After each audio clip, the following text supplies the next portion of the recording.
Hip hop is telling people what we see. I'm telling you about the hood. I'm telling you about my life. I'm telling you about, okay. Yeah. But in an art form, I want to know more about what you imagine could be. Right?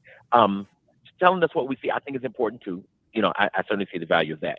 In addition to that, the notion of what could it be?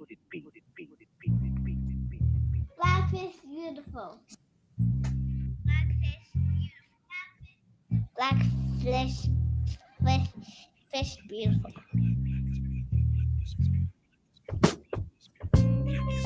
Blackfish beautiful. Blackfish beautiful.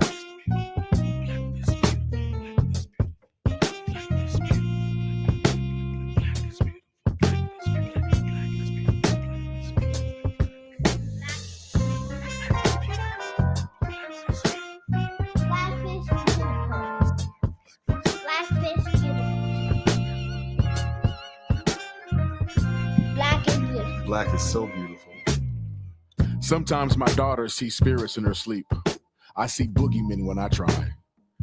I close my eyes and see images of Step and Fetchit and Amos and Andy. Damn these visions that keep me awake at night. Visions like airplanes from above spraying the sky with ignorance like pesticide. And the repressive residential red lines make it too hard to hide for too long. And all these beautiful black bodies are scared because we don't know how bare we must become not to succumb to the heat of the hovering sun that keeps closing in. And aren't you tired of running for shade? And aren't you tired of being hustled and played?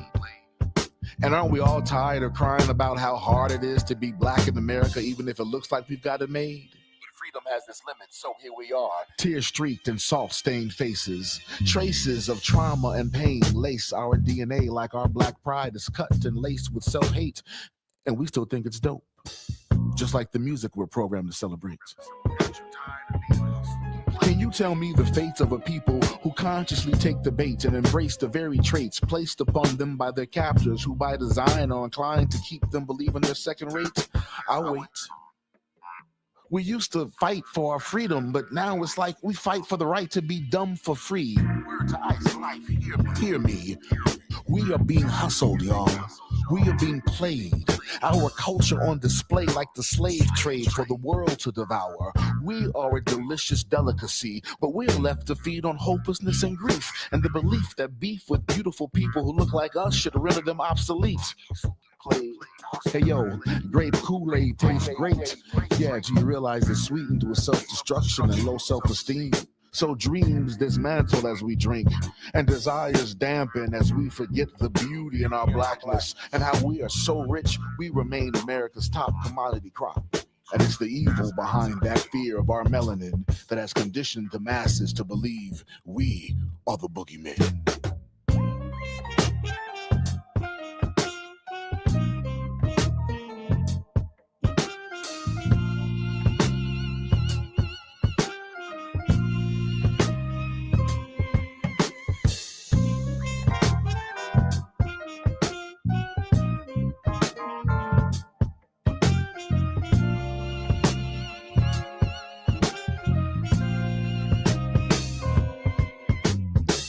Sometimes my daughter sees spirits in her sleep, and sometimes so do I.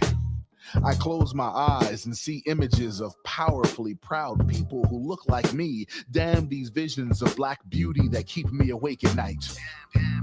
Visions like fathers who dare show that affection and masculinity do coexist and kiss their wives, daughters, and sons, so they know not the sweet, bitter taste of toxicity graciously offered by hurt people who hurt. Restful sleep for me at night is often averted by visions of fives on the backhand side becoming gripped and grasped hand clasps, and the greeting of eyes as if to simply say, yo, I see you, salute. Visions of black love, too absolute for hate to penetrate. Sisters harnessing what was once called sass, now called steadfast, holding each other up so selflessly, no man of any color would want to smoke associated with the okie doke. Black lives really do matter.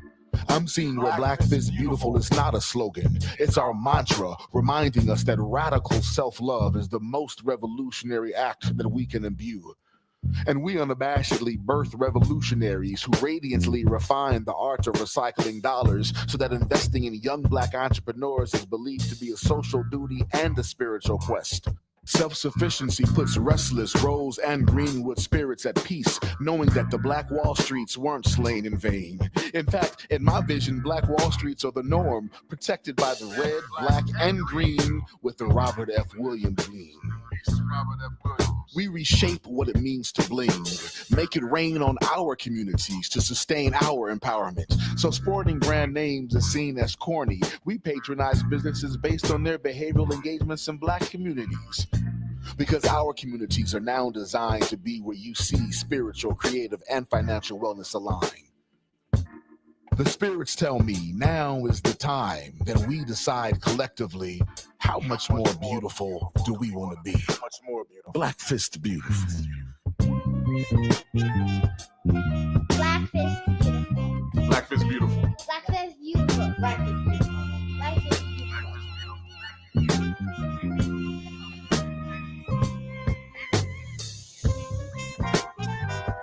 Black is beautiful. Black is beautiful. Black is beautiful.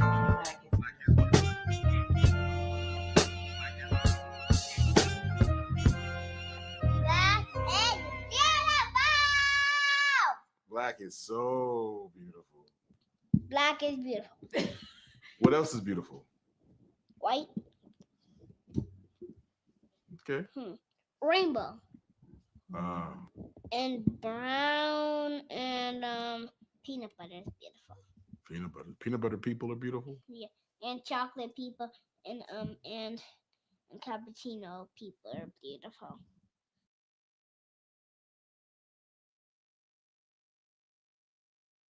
All right. Good evening.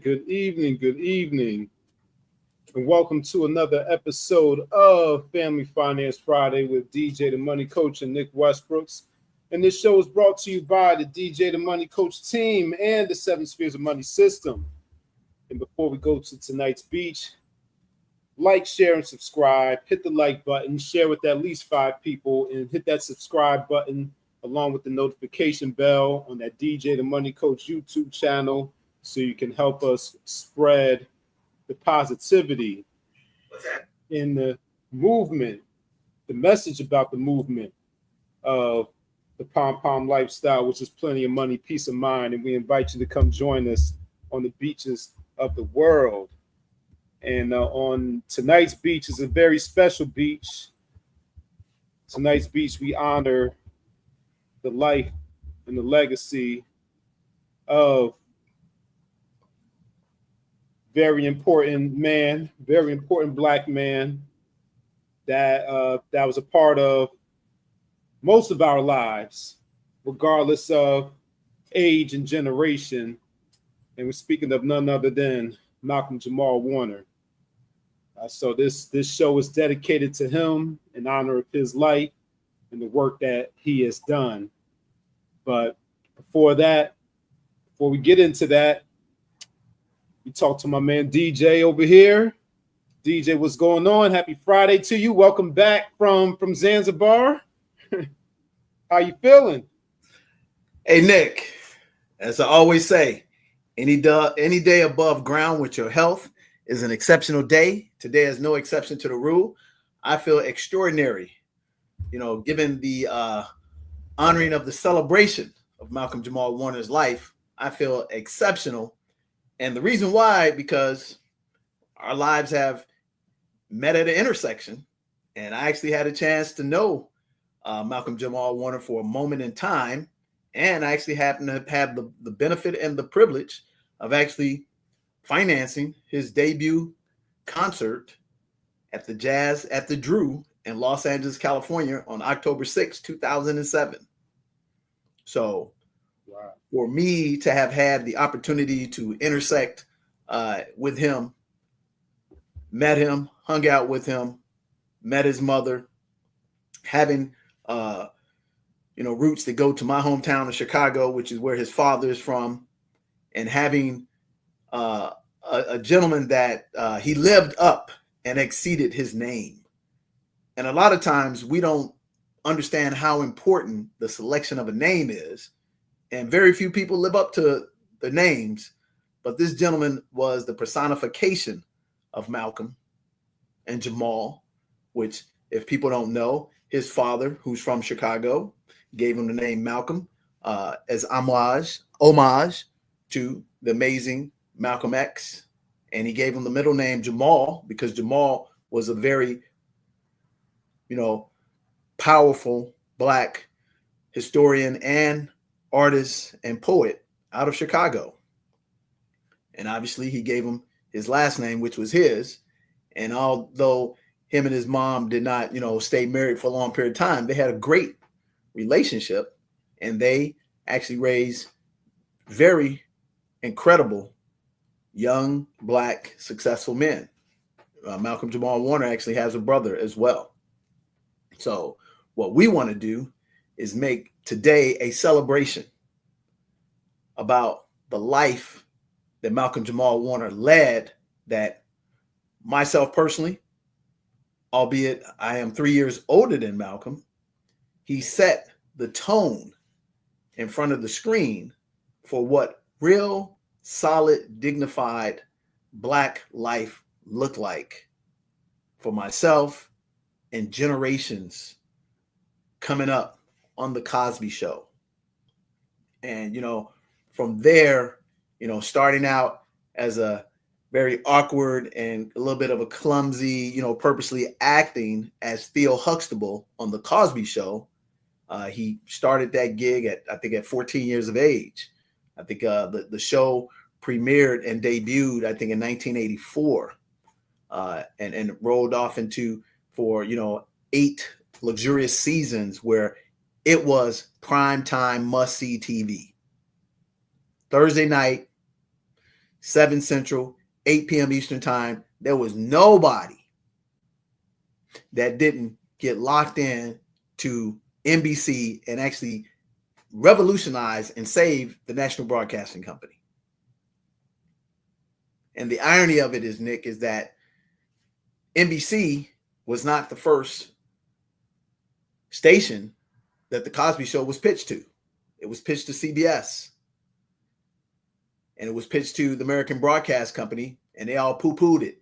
And NBC, just like always, they were at the lower of the ratings amongst the big three at that time, which a lot of people, we're dating ourselves, and I'm proud to say there were only 3 major networks when the show debuted. There was no Fox television. And NBC was at the bottom of the ratings. And like always, we breathed life into an enterprise and made it the #1 show on the planet, ladies and gentlemen. And obviously made the National Broadcasting Company the #1 station on the planet. So as we were growing up, and at that time I was a junior in high school, and looking for positive imagery of us on screen was almost non-existent. And here comes this revolutionary Cosby Show. And I don't care what you may think or feel about what you don't know about Dr. William Cosby. You can't take away the impact that he had in our community for generations, regardless of his personal affairs. The man's body of work speaks volumes. And what he wanted, he searched far and wide to find somebody to emulate his only son, Ennis. And the funny story is that Malcolm-Jamal came up, did the audition, and he was talking a different way to pretend to be the character. And Bill Cosby said to him, "Hey, would you actually talk that way to your dad? Because you're trying to be cool in his audition." And then Malcolm said, "No, I actually wouldn't respond that way to my father." He said, "Well, respond to me the way you would respond to your father, because that's what we're going to depict in this revolutionary sitcom called The Cosby Show." So I remember it like it was yesterday when that show debuted, and it was like, wow, man, look at this. A doctor, a lawyer, 5, children. One, the oldest sister, who was Sabrina LaBeouf, who hardly was in the first, couple of episodes because she was off the way in college at Princeton. And then you had, Denise, you had Rudy, and you had who was Temple Bledsoe. At this moment, I can't remember what her character name was, but you had all them centered around all this estrogen, and you had one male, child and one male adult, and they showed the natural, authentic relationships between siblings, between parents, between extended families, grandparents, and man, you couldn't help, Nick, but walk around with your chest out. Not a braggadocious, but you stood up tall and you just felt great about yourself.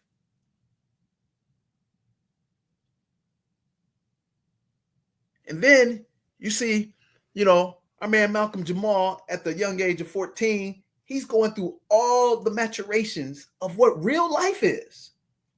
The genius of Bill Cosby, but the genius of the amazing talent and the humility upon which Malcolm took to the role. And here's the best thing about it. Because back then, childhood actors in Hollywood, they crashed and burned. Because a lot of people know the predecessor to The Cosby Show was Different Strokes. And they just came off major scandals. Todd Bridges, the young lady, can't remember what her name, but her name was Kimberly in the show. I think she committed suicide. Arnold, can't remember what his legal name is, but he's suing his parents over his money. So there was a lot of crap going on in the real world with these people playing, because The Different Strokes was a great show. So Cosby Show had a lot of pressure. And Malcolm-Jamal Warner had a lot of pressure because everybody watched Different Strokes. And not only Different Strokes, but you had other shows that had, scandals and catastrophes, and they stood above the crowd, man.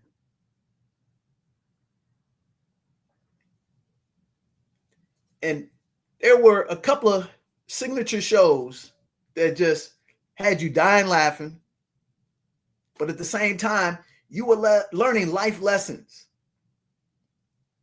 Because right at that point for me, albeit even though I was 3 years older than Malcolm-Jamal Warner, as he's playing Theo Huxtable, I'm just coming into having to accept my mom getting remarried for the last time.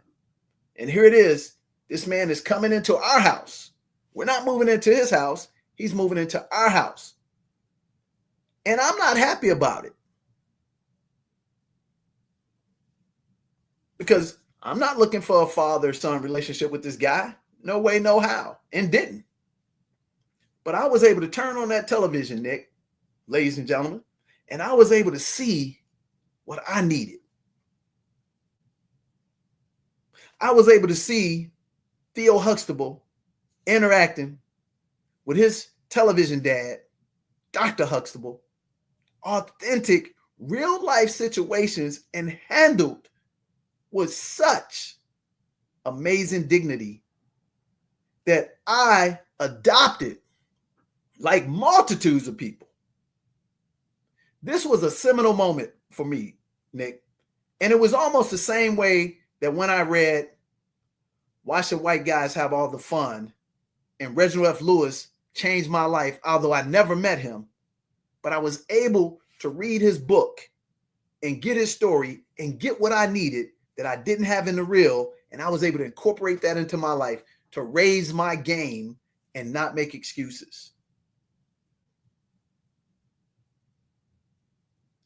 So as I'm sitting there, and I got an older sister, and we're having little tit for tats, and sometimes not getting along, and I'm seeing this guy, Malcolm-Jamal Warner, navigating the relationships, albeit he never had a sister, but you wouldn't be able to tell by watching the show. And then you had people at that time, because this is, 40 years ago. 41 years ago, ladies and gentlemen. So you have to imagine, if you're in my age group, think about what people are saying. This is unreal. There's no black doctor, black mother who's an attorney and a good housewife like we have on My Three Sons or Mayberry. And you're going to tell me that they have the audacity to live in New York in an affluent neighborhood? Get out of here. But check this out, Nick. I had doctors in my family. I had lawyers in my family. And I can relate. I'm talking first cousins. Shout out to my Aunt Gladys, who's now close to 90 years of age. Her husband, Dr. Lawrence Sims, was an ophthalmologist in Detroit, and had a son who's an attorney, who I looked up to, who was like a big brother to me, Keith. Graduated from Syracuse back in like 1980. And then his younger brother, Peter, who had multiple degrees, MBA, broadcast journalism degree, went to the esteemed Dillard. This is when black people were entrenched with dignity, respect. And we wasn't doing this race to the bottom debauchery that we do right now. And then their oldest sister, Lisa, who became an administrator in education like you, a principal, and her youngest sister, Dominique, is a physician. These are my father's sister's children. So I can relate, bro.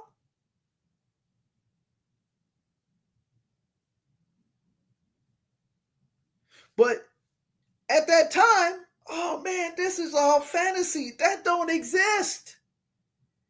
Get out of here. But here's the irony of it. And we're going to get in and celebrate Malcolm. But I remember, Nick, I go off to college, 1985. I go to this predominantly white school to play baseball. And my mother's a professional. My mother's a nurse, and she's actually a manager at Blue Cross Blue Shield. And her new husband is a director, is where she met him at Blue Cross Blue Shield. So I'm up here in this little podunk town called Oshkosh, Wisconsin, where they make Oshkosh B'gosh clothing. And there's just like anything, the numbers don't change, ladies and gentlemen. There's like 1% black on the campus, and the majority of them that were there were athletes.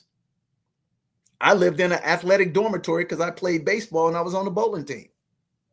So I remember, because I went to, a very metropolitan high school, very, which y'all use now, diverse, which we used to call progressive, with a bunch of affluent white people, Jewish people, senators, governors, children, and stuff like that. Curtis Mayfield, the amazing Curtis Mayfield, the musician who made Superfly and all his daughter, Sharon Mayfield, and I graduated at the same school at the same year. But here's my point. I go up to this obscure school that ain't never seen any black people in their life, Nick. And since I get along with everybody, make friends with a couple of white people.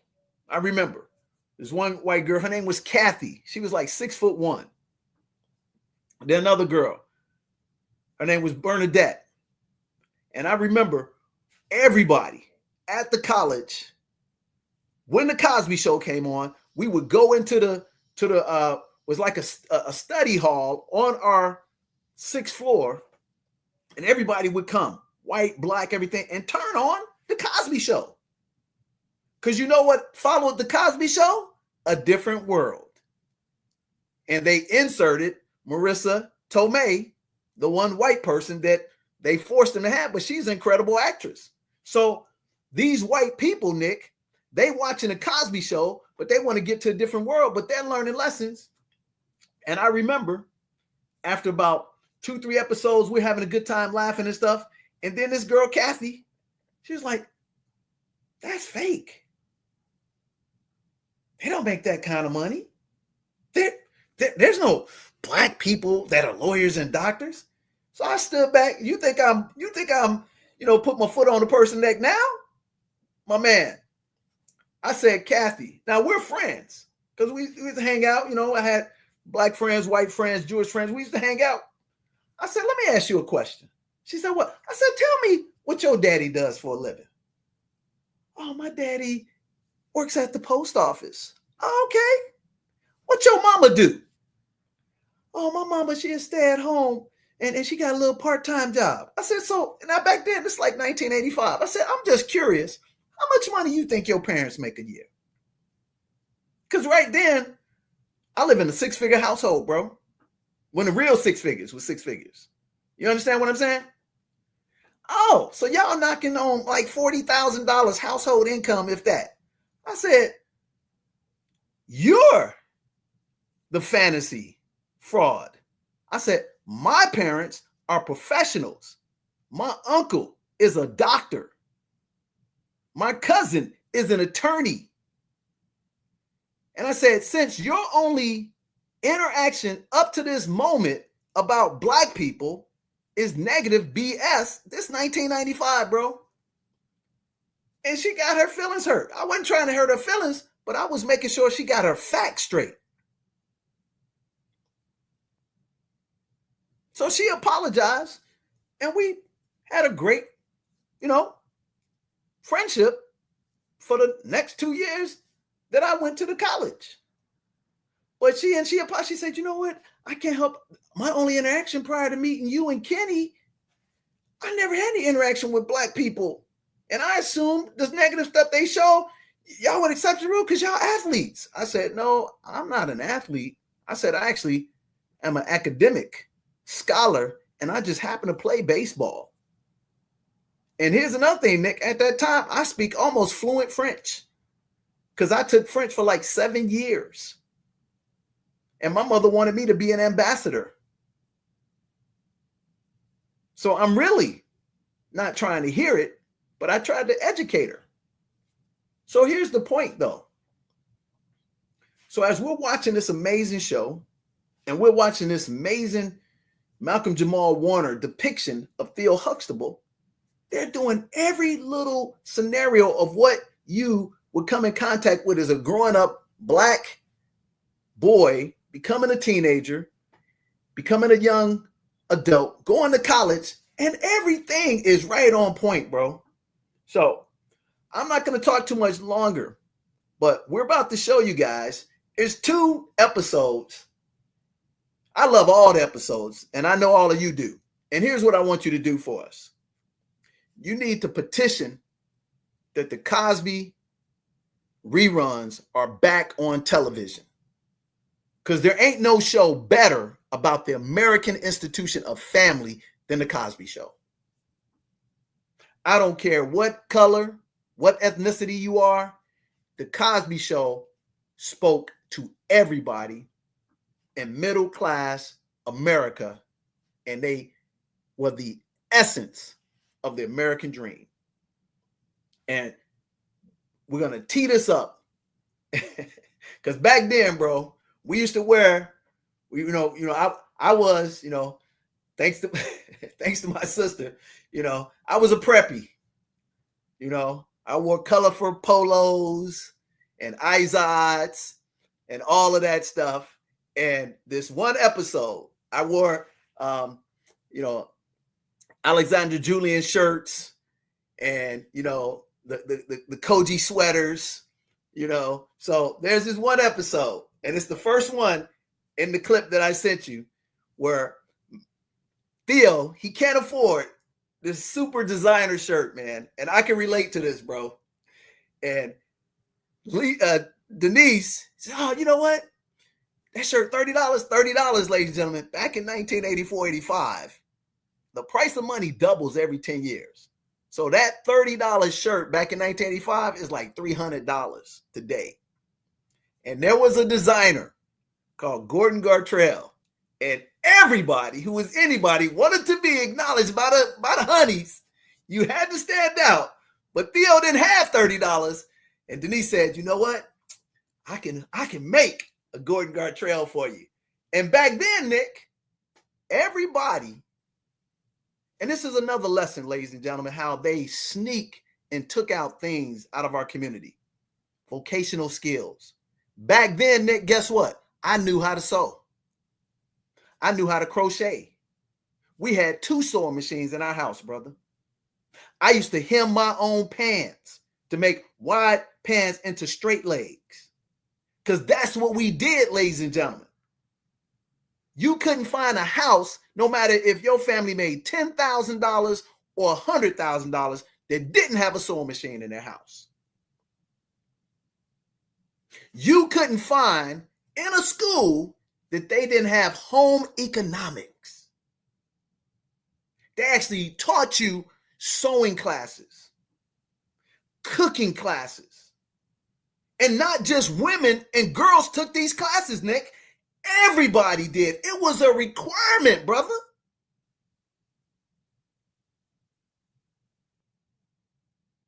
So I can remember these super expensive shirts that we couldn't afford.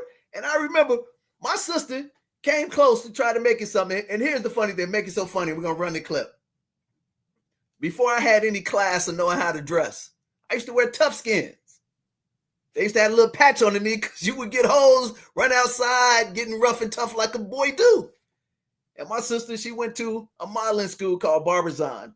And one day she just pulled me aside about 6th, 7th grade. Nah, we can't get down like this no more. Outside of wearing the Catholic school uniform that we had to wear with the shirt, the tie, and the sweater, your boys in tough skins didn't know fashion from a hole in the wall. Well, my sister, I got to hook my little bro up. And I'm watching this episode, man. And I'm going to Kenwood Academy, which was an upper crust, bougie school from going to a Catholic high school that didn't play that. And about how you looked, if you weren't fly, you done had the fly shirts, the fly sweaters, the fly kicks. Man, bro, you wouldn't get no action, no way, no how, unless you were an athlete. And I was, but I was an undersized athlete. Man, it was all about fashion, bro. And I became a fashionista thanks to my sister. And with that said, let's tee up this show about how Theo, Malcolm-Jamal Warner, brought happiness not only to me, but to hundreds of thousands and millions of people in America with this episode of his sister trying to give him a fly shirt.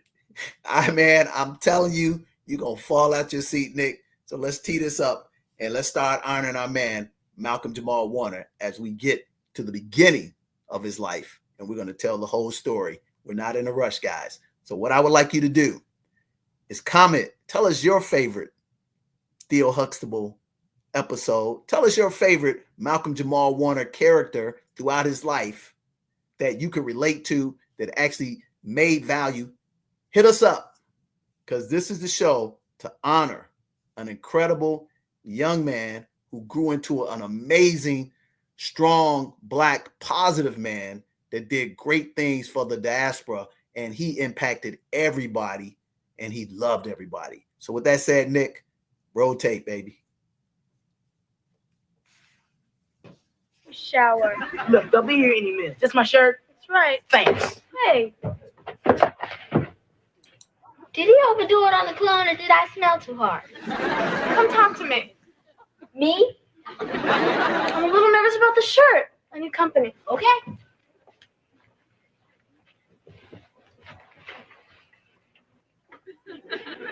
So what do we talk about? Anything. Jan and Miza got a new bike today. It's really great. That's nice. It's over, isn't it?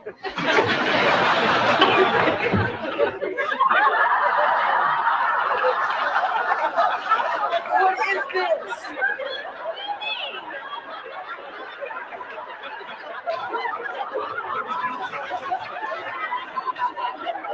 Is this my shirt? Is this the shirt I paid $30 for? Is this the shirt they're supposed to think is a Gordon Gartrell? You don't like it? Ask me the question again. You don't like it? I hate it. Look at it. Oh. It's the ugliest shirt I've ever seen. It's not that bad, is it? It's better than I could do. Look at these sleeves. My arms are the same length. Where are my sleeves? This collar's all crazy and its inside is too big. Maybe if you tucked it in a little more. It's tucked into my socks. You are gonna pay for this. Come on, it's the last time I'm gonna make anything for you again. Good.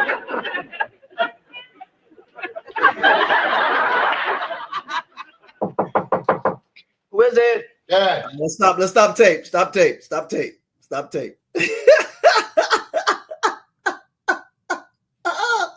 I just remembered there were two amazing designers back then. One was Alexander Julian, and the other one was a black designer who made what was called Willie Wear. And the Willie Wear was similar to Gordon Gartrell, bro. I'm telling you, that episode is priceless because guess what? Right now, today, all over the world, people who have young brother, older sister who can't afford some of this fly gear, they sister try to help them out and they making the same mistakes. This is priceless, man. Think about that. We're talking 41 years later and we can still relate to that episode. Are you feeling me, ladies and gentlemen? That is amazing acting, but the lesson for the real life is even better. And the fact that this fictional character played by Malcolm-Jamal Warner, his personal life actually was better than it on the Cosby Show, than on Malcolm and Eddie. And his recent and last series, which he knocked out of the park, that he was actively participating in right now, Resident, phenomenal. So this next episode, every brother can relate to this, because when you wanted to be super fly, you not only had to have the shirt, the high top fade, you had to have what? You had to have an earring.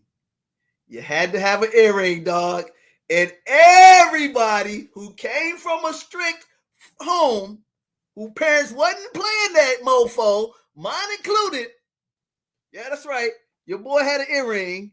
I haven't worn an earring in 30 years. So, man, I'm telling you, we all have had this experience. You would go to the mall and get your ear pierced and try to hide it from your parents. Tell me you can't relate to this. And guess what? Here's the beauty of it, Nick.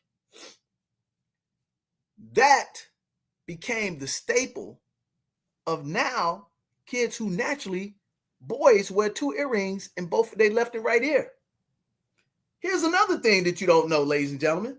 If you got your ear pierced back then, even up to like 2000 on the right side, you were swinging for the wrong team. So it's so important to not only get the earring in the right ear, in the left ear, and wear the right kind of earring, a real diamond stud, or the nice little hoop like Michael Jordan. Everybody has had a moment like this. Rotate, baby.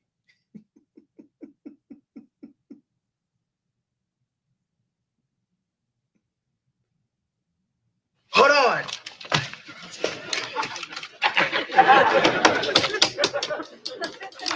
Okay, come in. Look Hey, at what's that happening, room.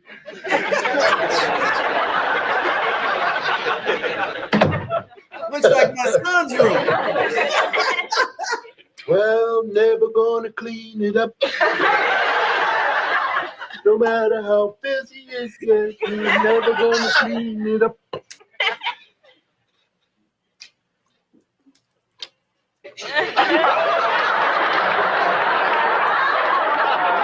Son, Yeah, Dad. there's no music coming through the headset. You still bopping to what's left in your brain?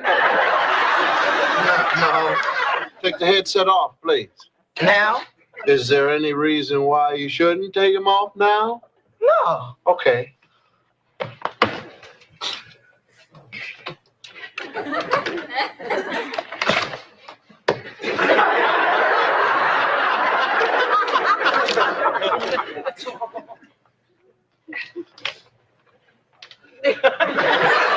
Guys sure can get up, can't they? Yeah.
Denise told you, right? Told me what?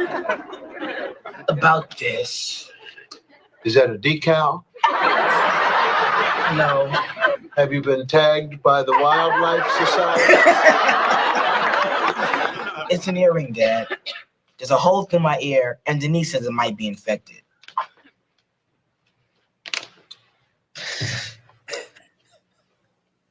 Well, she's right. It is infected. Come on. What are you gonna do to me? I am going to fix your ear. Then what? You expecting some sort of punishment? Shouldn't I? Yeah.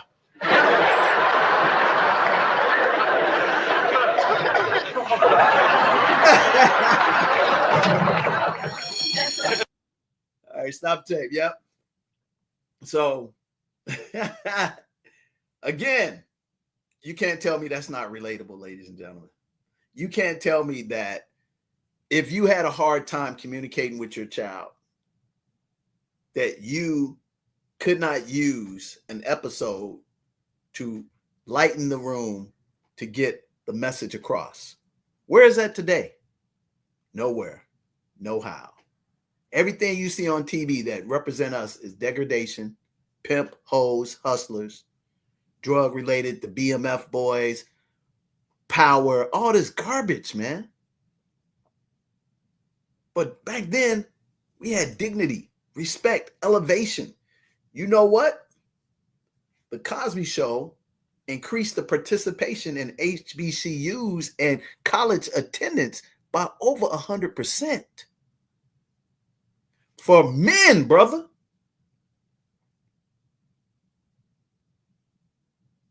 So we're not going to dwell on the Cosby Show that long, but we're going to show one more clip. And I want to go to the clip, Nick, where we have Robin Givens, and she's doing a little study, and Theo is trying to fill his oats because he's trying to get his Mac on. And I think this is the epitome Because how many of you, raise your hand like me, had an older sister, and you was always in love and crushing on her friends? And then you got to have that comeuppance where you're just a little boy. So let's cue that one up. And then we're going to move to the next phase of Malcolm-Jamal Warner maturation as a young adult on television, but most importantly, in his real life. Roll tape, Nick.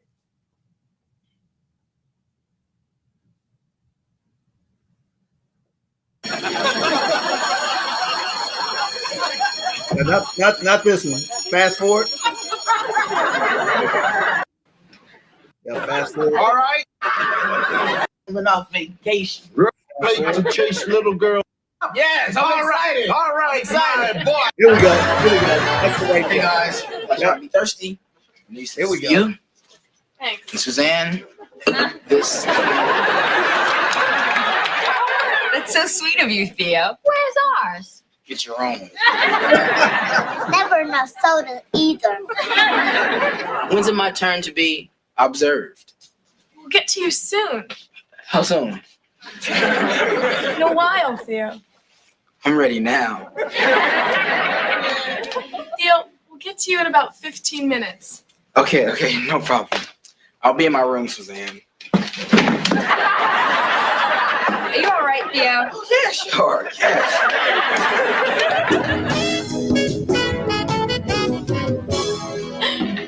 How's it going? Great. Vanessa and Rita gave us some fascinating stuff. Yeah, they can be pretty fascinating at times. We're on our way to Theo's room now.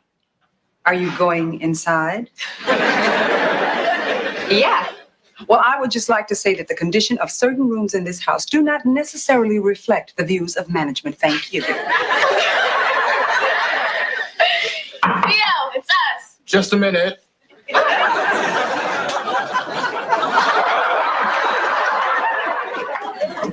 Be right there.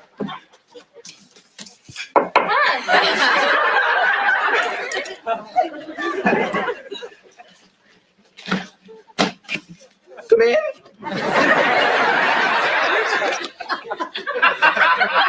What did you do here? Oh, I just straightened up a little. I can actually see the rug. Yeah, it's a nice room, Theo. Thank you. Why did you change your clothes? I wanted to wear something more comfortable. A tie? Suzanne, make yourself at home. I was just gonna do some studying. Theo, we're here to observe normal behavior. She's always giving me a hard time. Well, I really can't wait to read your report. You're interested in sociology? Oh, me? Yeah, sure. Since when? Well, you see, sociology is the study of human behavior. And since we're all humans, it's something we should all be interested in. Very well put. Thank you.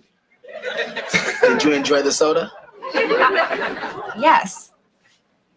You know, Denise, you never told me your brother was so charming. You're right, I didn't.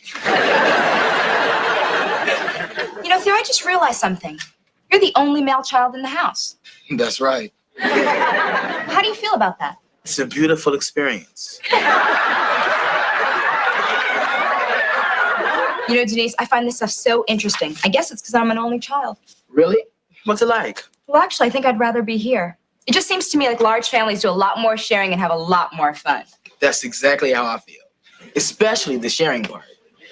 Now, some guys might find it hard living with 4 sisters, but I think it's made me more sensitive to the wants and needs of women.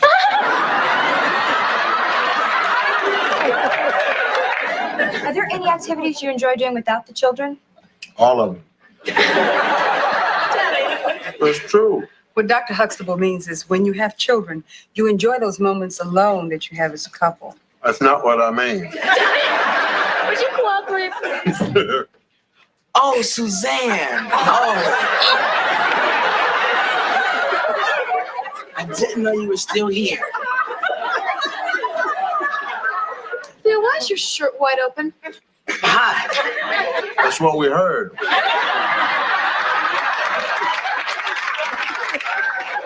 Sorry to interrupt, Dad. I need to ask you something. Go ahead. Did you borrow my razor? No, son, I never borrow your razor because your beard is too hard on the blade. Well, I guess I'll find it somewhere. I don't need it till later anyway. Suzanne, just go ahead and do what you're doing. Pretend I'm not even here. Okay, let's see. There's one more thing, and you don't have to answer this if you don't want to. Go ahead. What kind of arrangements have you made for your children in case of your untimely passing? We're going to take them with us. Why don't you stop this?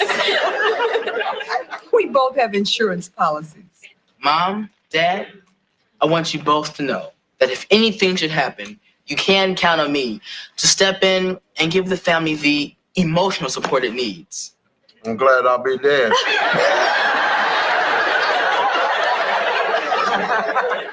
Thea, what a wonderful thing to say. It wasn't that wonderful. Come on, Denise. It was. You know not many guys have his sense of responsibility at his age. Did I mention his age was 15? I'll be 16 in 7 months. Just around the corner. I'll get it. Suzanne, I'll be right back. Hi. Denise, somebody for you. No, I'm looking for Suzanne. Is she here? Yeah, Mark, hi. Hey, this your brother? No, he's my boyfriend.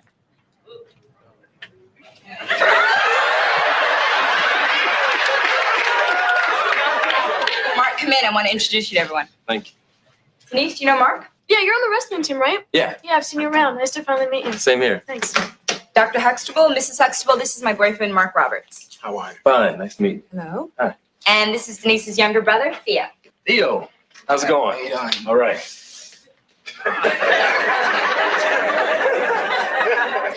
Theo, did you know that you and Mark are interested in the same thing? We are? What? Sociology. Sociology. Remember earlier? Oh, yeah. Sociology is the study of human behavior. Mark's going to major in it at Central State. Oh, and Wilberforce, Ohio? Yes, sir. What school? Well, I got a scholarship. Yeah. If I could put guys in a headlock, I'd get a scholarship too. It's not for wrestling. It's an academic scholarship. Oh. Son, why don't you take him upstairs and teach him how to shave? All right, you can stop tape. So we're going to show one more clip. And we're going to show you what kind of man Malcolm-Jamal Warner was in real life. So I want you to fast forward to the scene that has Michelle Williams and his actual, at the time, real-time girlfriend, Michelle Thomas.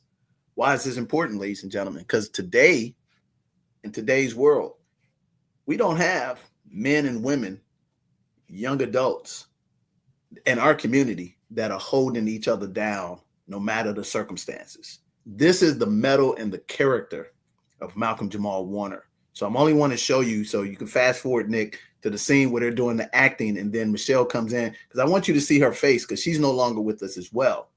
And then I want to tell you what kind of man Malcolm-Jamal Warner was at a very young age, because he was brought up with the tutelage of his mother, his father, Dr. Huxtable, and Felicia Richard. And they created family.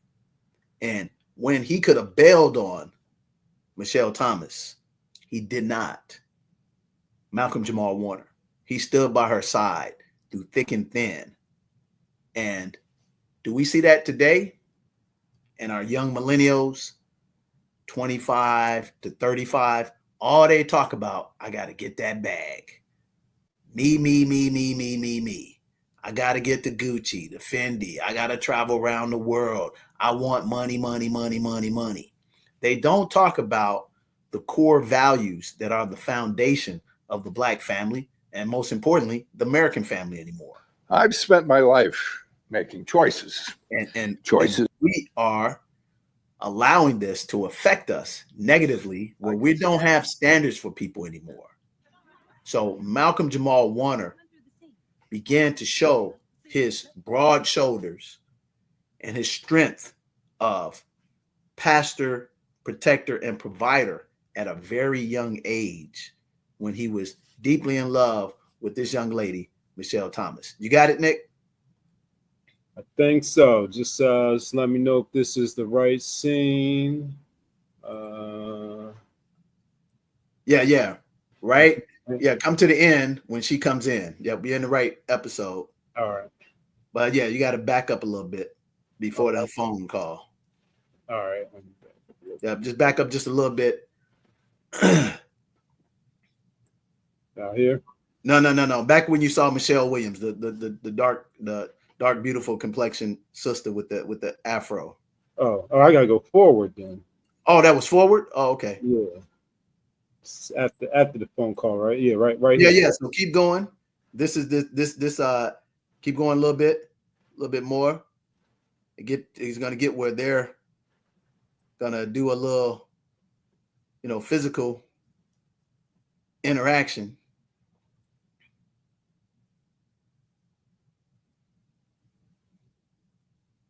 Yeah, a little bit more.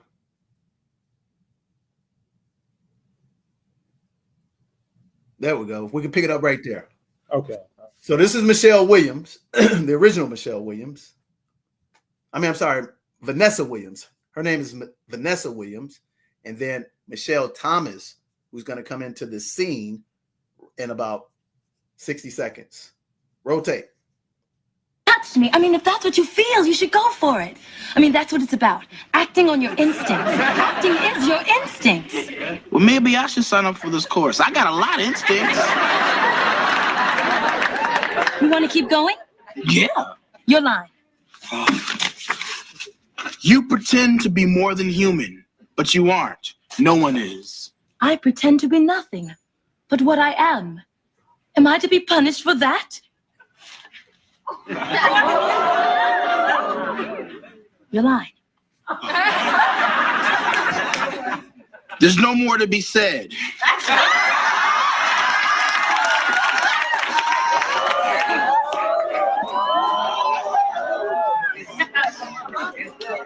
Theo! Justine! All right, you can stop right there. That wasn't real. We were. So in real life, her name was Michelle Thomas. Malcolm-Jamal Warner was with her for a long period of time. And unfortunately, she had been diagnosed with some type of rare type of cancer. And Malcolm-Jamal Warner, which typically what any male would do, he's not married to her. She's just his serious girlfriend, loved her to death. You know what the first thing we're going to do? We're going to flee when we're not taught properly, ladies and gentlemen. But in real life, you can Google this. Malcolm-Jamal Warner stayed with her all the way to her bedside, held her hand as she passed on to the next life. Why is that important? Because this is the essence and the epitome of real character. And as we're jokingly having a good laugh about a fictional character, Theo Huxtable, the real Malcolm-Jamal Warner was better than advertised. And when this happened, we were able to see in real life the character of this young man. So back then, it showed us that it's not about money and everything, because guess what? He made good money. She made good money. It was about love, community, honor, respect, protection, providing. 9.9 people in today's society in similar situation, the man is running for the hills, bro. Not Malcolm-Jamal Warner, because he was brought up the right way. He did not allow himself to get tainted by Hollywood. And there's a passage in the Bible that says, be in this world, but don't be of this world. And today, we've opened up Pandora's box, and we are of this world because we're chasing stuff. And here's a man in almost 55 years of life that we saw grow up from a 14-year-old to almost 55 years of age, and he lived an exemplary life. Not perfect by any stretch of the imagination, but you could actually find morality, humanity, empathy, care by saying, you know what? I don't have a problem if my kid, my teenager, my young adult is turning on any program that this gentleman played in, because he also was not doing any buffoonery. Now, you might say Malcolm and Eddie was a little bit at, but Malcolm and Eddie was clean comedy that was typical in the 90s.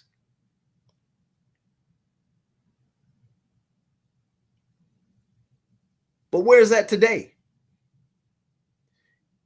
It's a shame that our best people are taken away from us at a young age, because 54 is young in today's world. So what we're going to do now, we're going to transition, and we're going to talk about the man. And we want you to support his platform, because he began an amazing platform, and he always spoke about the degradation of hip hop in our community. How we're so easily throwing out the N, the B, the H, the A language, and no accountability. So he had a new platform called Not All Hood, to counter the negative images that are purposely projected at your children, and you irresponsibly allowing them to absorb this garbage. Malcolm had an amazing show, and he went on, he did great things, did the Malcolm and Eddie show with Eddie Griffin. He made his film debut in Passenger 57 with Wesley Snipes. Was a great movie because Wesley Snipes at the time was the #1 action actor in Hollywood. And albeit Malcolm-Jamal Warner was a child actor and became a young adult actor, he easily had no problem playing the second role. He was a team player. How many times today in our society we have young brothers hating on brothers who are successful and busting a butt instead of just praising them and saying, hey, my turn's going to be next. Or you were the superstar and then you had to be the B-side. Don't we see a lot of that foolishness today? Instead of just being grateful that you got an opportunity to shine with your talents that most people don't have the opportunity to do. So as we fast forward, I had the pleasure, ladies and gentlemen. I was a success when I ran a successful business, ran a cleaning company. Then I got into financial education. And then I said, hey, just like my namesake, I want to dip my toe in the entertainment world. So in 2006, I financed my first endeavor at the NBA All-Star event, Blackout Party in Houston, Texas. And that happened to be, and I want to share this with you because, see, a lot of times you youngsters think we're hating, but we're not hating. We're telling you facts from experience, and we have discernment and character. So I'm going to show you two opposite ends of lack of character, evilness, deceitful, debauchery character. And I'm going to show you a guy in Malcolm-Jamal Warner who is actually the complete opposite. But guess what we have done in our society today? We've gravitated in a gravitational pull to the trash. What am I talking about? Because I personally had done business with the clown called P. Diddy in 2006. These are facts, baby. I financed his blackout party, paid a lot of money to have him come for the NBA All-Star blackout, and made a ton of money. And this clown showed up 4 or 5 hours late to a party. It's jam-packed, came in doing his stupid stuff, come in taking and taking and taking. And my just momentary face-to-face interaction with him for about 5-10 minutes, even though I was dealing with his management team for months, told me right in 2006, this dude was a loser, a user, an abuser. And you could tell right off the bat, ladies and gentlemen. But guess what? This is when the narrative started changing in our community. This is when the 90s, we had great movies like Brown Sugar, Best Man, The Wood. The Inkwell. Y'all remember that? We were showing all these amazing movies, and guess where that came from? That came from the power of a positive sitcom with great people in it. And we started to get greenlit great movies. And guess what, ladies and gentlemen? Just like at the end of slavery and Reconstruction, there were more skilled, labored Black people in America than anybody. Go look it up if you think I'm telling you non-truth. At the beginning of the 80s, it was predicted that Black people were going to out-earn white people, and we begin to. Thus, they start to change the narrative, and they introduce gangster rap. They introduced into our community drugs through Ronald Reagan. You see the parallels? And then there was a lady named Doris who fought back against NWA, and Malcolm-Jamal Warner talks about that in his current podcast called Nah. So I had the benefit doing an event with the knucklehead, made a lot of money, and I told people, every time I told people, I said, he's a knucklehead loser. Man, you're hating. Guess what? They showed that I was telling the truth. Then, when I had the privilege, the very next year, October 6th, 2007, let's pull up, and most of y'all probably don't even know this. Have you ever heard of Charles Drew Medical University? Do you even know who Charles Drew is? Nick, let's pull that up and show the importance of character and manhood when Malcolm-Jamal Warner at the time was 35. No, he was 36 because his birthday had passed. His birthday is August 18th. I was 39. And I was asked to finance what's called Jazz at the Drew, a very popular event to raise money for this historically Black university for a medical doctor that actually created the transfusion of blood that nobody was able to do. So, Nick, let's pull up Charles Drew University. And why is this so important? It's important for a variety of reasons, ladies and gentlemen, because how many people that you can see on television that actually invested in the community? Malcolm-Jamal Warner became the first selected ambassador for the Science, Technology, Engineering, and Math program at Charles Drew University in 2007. But a lot of people weren't paying attention to that. You know what they were paying attention to? Malcolm-Jamal Warner self-taught himself how to play the bass guitar.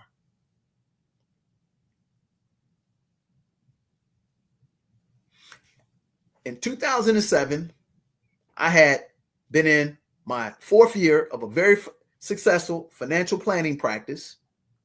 And I and my high school friend, Clarence, who was an engineer, we had been investing and flipping homes in Detroit, Michigan. And I was in the mortgage bank business. So I was making a lot of money, ladies and gentlemen. And I was blessed with an opportunity to finance Malcolm-Jamal Warner's debut concert at the Jazz at the Drew in 2007, October 6th. I can't make it up. So we're going to show you. So first, let's pull up and show people Charles Drew University, because you need to support this Black institution. And now, for the first time, they actually had sunset the Jazz at the Drew for almost 20 years, and they just brought it back. So I think what we should do in honor of Malcolm-Jamal Warner's legacy is we should support the Jazz at the Drew. And we should find out everything about Dr. Charles Drew. So I had at one time, I was able to Google 2007 and they showed everything, but I've been there everywhere. Look at that. Amazing.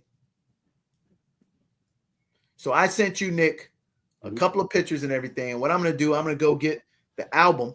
Malcolm-Jamal Warner came out with his debut album, and he launched it at the Jazz at the Drew in October 2007. And I am proud to say that my hard-earned money helped launch his first concert to help kick off the sales of his amazing miles-long album that was very appreciated, but it was nothing short of amazing, ladies and gentlemen. So right now on that picture, let's go back to that picture first, Nick. On stage, that's Ricky Minor. Look up Ricky Minor, the fair complexion guy to the left of Malcolm-Jamal Warner. He used to be on American Idol, one of the biggest music producers in the world. So up here on stage, the guy with the jacket is the founder that represents the foundation of Charles Drew University. I think his name is Roland Bettis. And with our money, me and my partner, we were able to give out these amazing jackets and finance the entire concert. That every dollar, ladies and gentlemen, went to scholarships for the Charles Drew Medical University. And again, they created an ambassador program where Malcolm actually would go out and speak to high school students to encourage them to go into the medical field. It was the first position ever of that magnitude in the United States. This is October 6th of 2007, ladies and gentlemen. Think about that. Here's a young man, 36 years of age, on top of the world, just coming off about 2 years prior with his longtime girlfriend passing away, which he stayed with her until the day she passed away, doing it right. Wasn't out there doing and creating babies' mamas like all these knuckleheads today.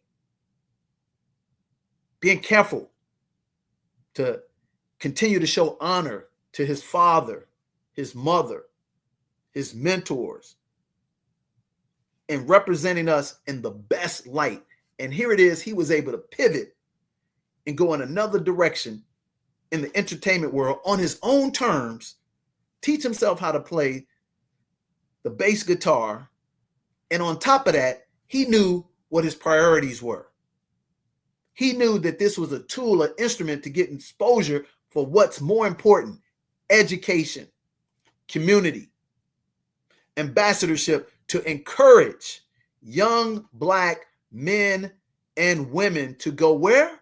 To go to Charles Drew Medical School. So on that stage, Mr. Bettis, Roland, he's given him an honorary jacket produced by me and my team, and we gave one to everybody. At this event, ladies and gentlemen, I'm happy to say that, man, we had Sheila E., Jerry Iceman. We had Sheila E.'s brother and her father, Escovedo's band, which was incredible. We had Lakeside. And all of those contributions, ladies and gentlemen, in 2007 supported Charles Drew University. So each one of these artists were given this special jacket. And then after that, we took pictures together, which you can show the next picture, Nick. So when you hear me on this platform as DJ the Money Coach, I'm not out here chasing clout. I'm telling you what I've accomplished and what I've invested in the world. So imagine this: when I was in Zanzibar and I got the message that our beloved brother and one time, friend of mine through business, Malcolm-Jamal Warner, tragically died of a swimming accident in Costa Rica. And here's the sad part about it, ladies and gentlemen. This is a celebration, but here's the sad part. Malcolm-Jamal Warner was very responsible, got married at a very late age, like around about 48, 49, and he had one daughter. His daughter is 7 years old, just turned 8. And he had 2 days prior to going on his trip, had shot a video. His young daughter gave him a flower. He put it behind his ear. He was always intentional thinking. And he said, hey, you should smile today. And if you don't have a reason to smile, that's the reason why you should make somebody else smile. This man was a deep, thoughtful, conscious individual before the term conscious ever came up. He had his roots grounded in his community. He had self-awareness. And what we used to always say growing up, ladies and gentlemen, it takes a village to raise a child. He was the product of that, and he was doing that gracefully, with dignity. So this picture right here is me and Malcolm chopping it up, talking about his debut album, Miles Long, and worked with him and his mother for a short period of time and promoted his brand new album, and it's spectacular, ladies and gentlemen. So here's what I want to ask you to do. Not only give us your favorite, moment, song, poetry by Malcolm-Jamal Warner, but let's put our money where our mouths are. And let me tell you this. Nobody in Malcolm's camp has reached out to me and asked me to do this. I'm doing this because this is the right thing to do. Because I had the pleasure and the privilege to intersect lives with Malcolm-Jamal Warner when he was just starting his musical career. But again, what was most impressive, he used that platform to promote and make awareness to getting more Black men and women into medical school, specifically at Charles Drew Medical College. That's what I am so proud that I had the chance to do that. So when he sold his albums, some of those contributions went towards that way, and he went on a tour to be an ambassador for the science, technology, and engineering math program for Charles Drew. So do us a favor. We're going to play one of his songs real quick. So Nick, let's tee up another one of his songs from the Miles Long. And this song, ladies and gentlemen, is called Keep Smiling. And when we come back, we're going to give you some more information about Malcolm's podcast and where we can make contributions to help continue to support the legacy and the honor of this amazing Black man that left his community better than he started in it. The true sound and the true testament of a great man is that he made it better and greater than he was introduced to it. So Nick, let's tee up Keep Smiling by Miles Long, Malcolm-Jamal Warner.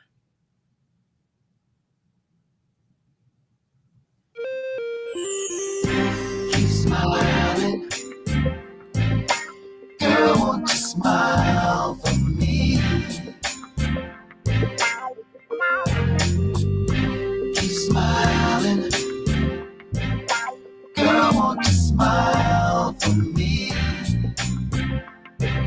There she goes again, confident that she just may create a scene, strolling like she just stepped out of a magazine.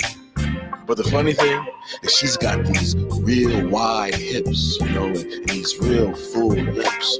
The same lips she's always had. The same lips for which she used to be made to feel were bad until big lips became the fad. And you can't even be mad that her hair's not even done.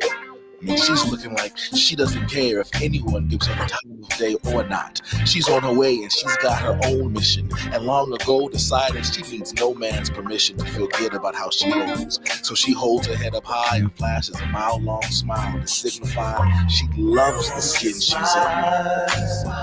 in. Girl, won't you smile for me? Smile for me. Smiling. Oh, yeah. Girl, won't you smile for me? And I can't pretend not to notice What makes you smile like that? I need to know this.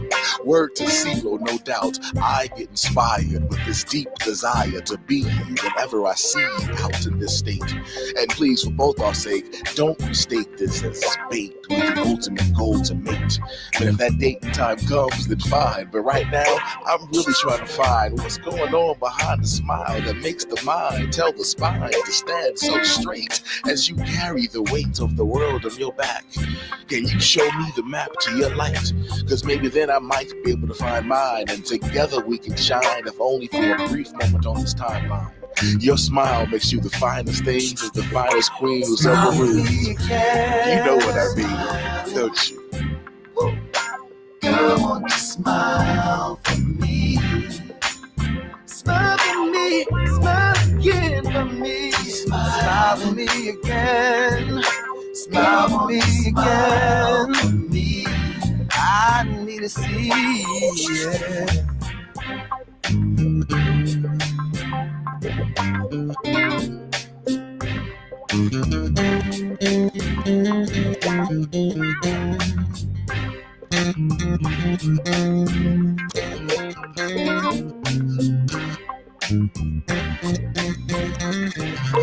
Smile for me, oh, girl, won't you smile? I wanna see your smile.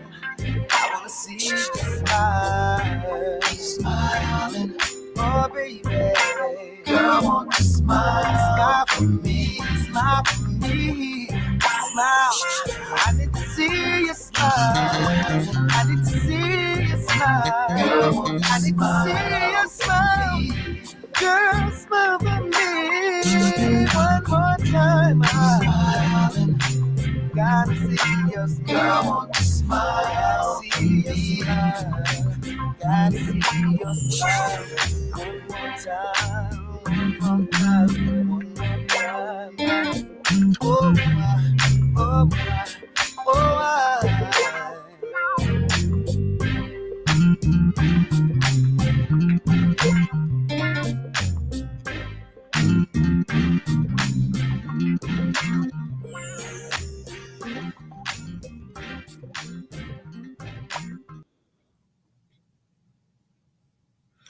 Absolutely. You know what? We're going to make this a commercial, non-interrupted platform because that would be the best way to honor Malcolm-Jamal Warner. That was his debut album, Miles Long. When we open up the show in the replay, go back and listen to the opening song, which is on his second album called Hide in Plain View. And that poetry song was called Black Fist. So what we want to do now is we want to play It's Our Anniversary on Miles Long with Malcolm-Jamal Warner. So enjoy, let this seep in, just like fine wine. Take our time. We're not going to rush this, ladies and gentlemen. And this is the great thing when you own your own self. You can do what you want to do on your own terms. So here's a lesson to learn. Do what you have to do so you can do what you want to do. Okay? And when you have an opportunity in real time to give people their flowers while they're alive, you should do it, because nobody on this planet would have even fathomed that they thought that Malcolm-Jamal Warner would have died tragically in Costa Rica on a family vacation, going out to swim in some riptides. Think about that. So here's what I'm going to ask you to do as well. Whatever relationship that you have that needs to be amended, father, brother, sister, brother, husband, wife, hey, let's put the pettiness aside and let's make amends, because you never know how long you have on this planet, ladies and gentlemen. Carpe diem, seize the day. And I'm speaking to myself, and I'm speaking to my family, because it's important to know that you're loved, you're supported, you're cared for. We're going to have differences of opinion, but at the end of the day, we have to support and love one another. And at the end of the day, we have to debunk this facade about we can't work together in our community together.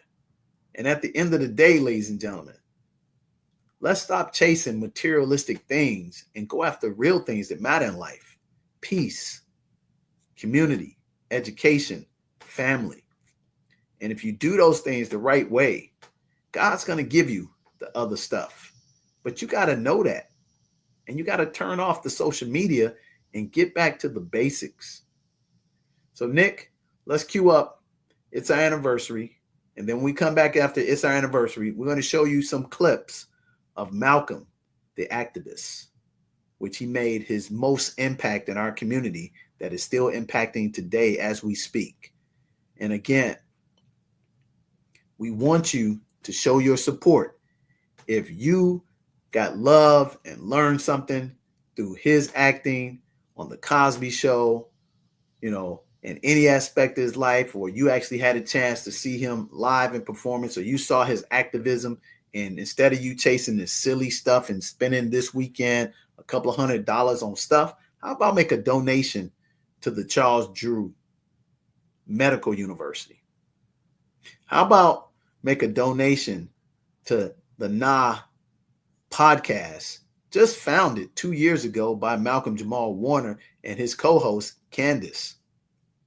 An amazing podcast that talks nothing but about quality stuff, not what these shows have become today. And it's a sad testament.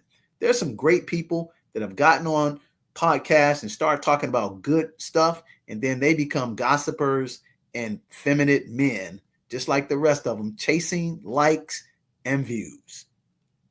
Over the past month, being in Zanzibar, I've lost a lot of respect from cats who are just on here, just chasing likes and views that had great careers before they got on the podcast.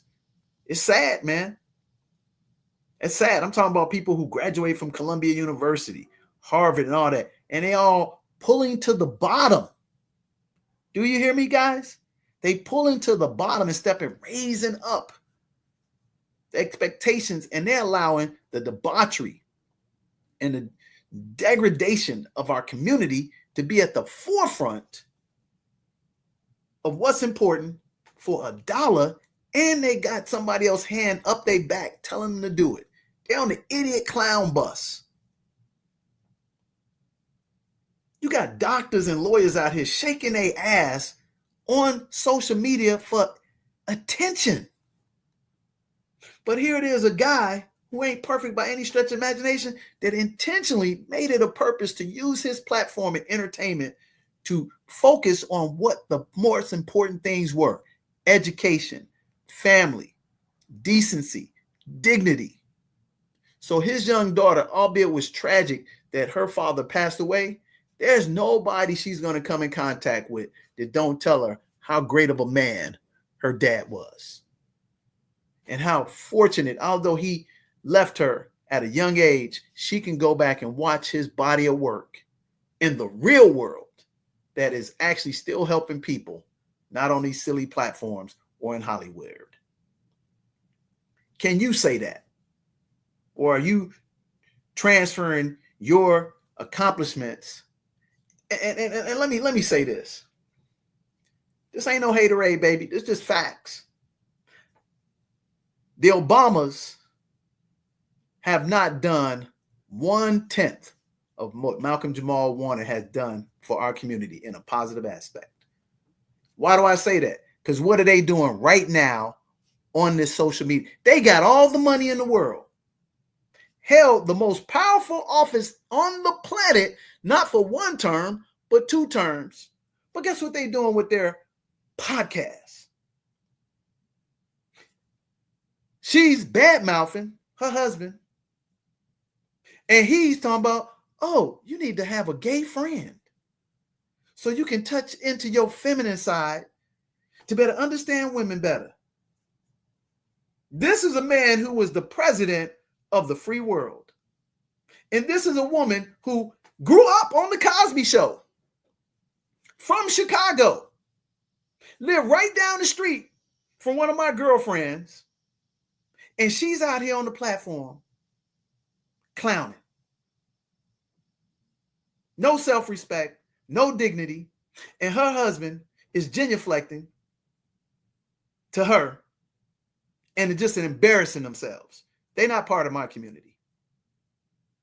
If I want to choose somebody to emulate and to look up to as a black man and a black woman that's in a visible position, it was Malcolm-Jamal Warner and his beloved wife and his beloved 8-year-old daughter and his inner circle, because they did it with the utmost dignity and respect, and they went out here chasing likes.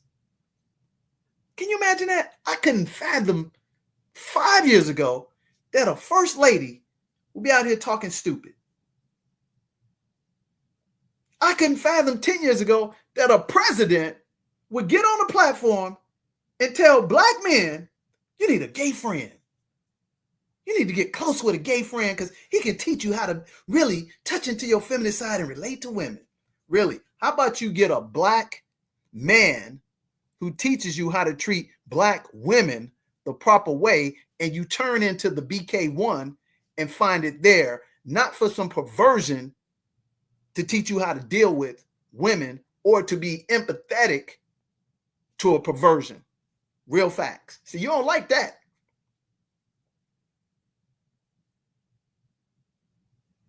But guess what? Their legacy is burnt. Malcolm-Jamal Warner's ascending and continue to rise. So with that said, let's kick the beat on that. It's our anniversary. You're watching Family Finance Friday and honoring Malcolm-Jamal Warner, the real man.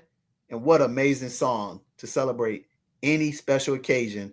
Go get it and listen to it. Rotate. It's our anniversary, and I love you more and more each day. It's our anniversary. Just one more day I'll get to say I love you. Good morning, sunshine. It's a new day. Are you ready to recommit once again to this friendship we say we want to last forever? Because these last 24 hours have been like a whirlwind that's kept me twirling. And I can't wait to get up and celebrate the day with you again and play with you again on this ride called life. Until it's time to lay with you again. And then tomorrow, we'll wake up and appreciate it all over again. Like we've been doing for how long now? Wow. Time moves too fast for us not to cast our fears away and kiss our tears away. And I promise you that I'm here to stay because you deserve me. And I deserve to be happy. And quite frankly, you make me happier than I ever thought I could be. And every day is our anniversary because it should be. And I love you more and more each day. Baby, it's our anniversary. Feels brand new each time I say anniversary. Oh, can't believe to love would be this way. Listen to the anniversary. Just one more day I'll get to say I love you. I fall in love again with you every single day. In practically every single way a man possibly can. Get this, sometimes I wish I could divvy my heart into tiny bits so I'll always have a little to give, especially when times are rough between us. But the angels have seen us through the best of times and sing to us that the rest of times don't even matter. To the test of times, my heart still flutters. Does yours still pitter-patter to the same beat when we used to meet and not part to the break of dawn?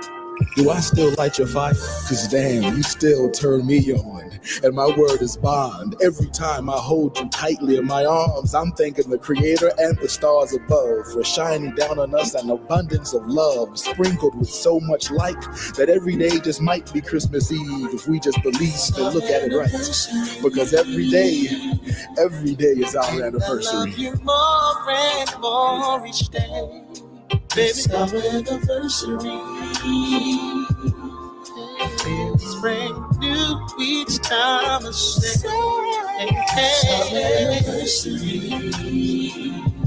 Oh, I can't believe to love would be this way. Listen to this anniversary. Just one more day I'll get to say I love you. Holding me next to my heart, girl, the moon is right. Turn my arms, girl, as I hold you tight. Every night, it's alright. Forever.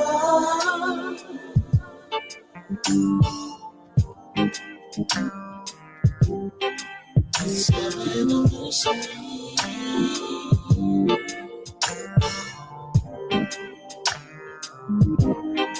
It's our anniversary,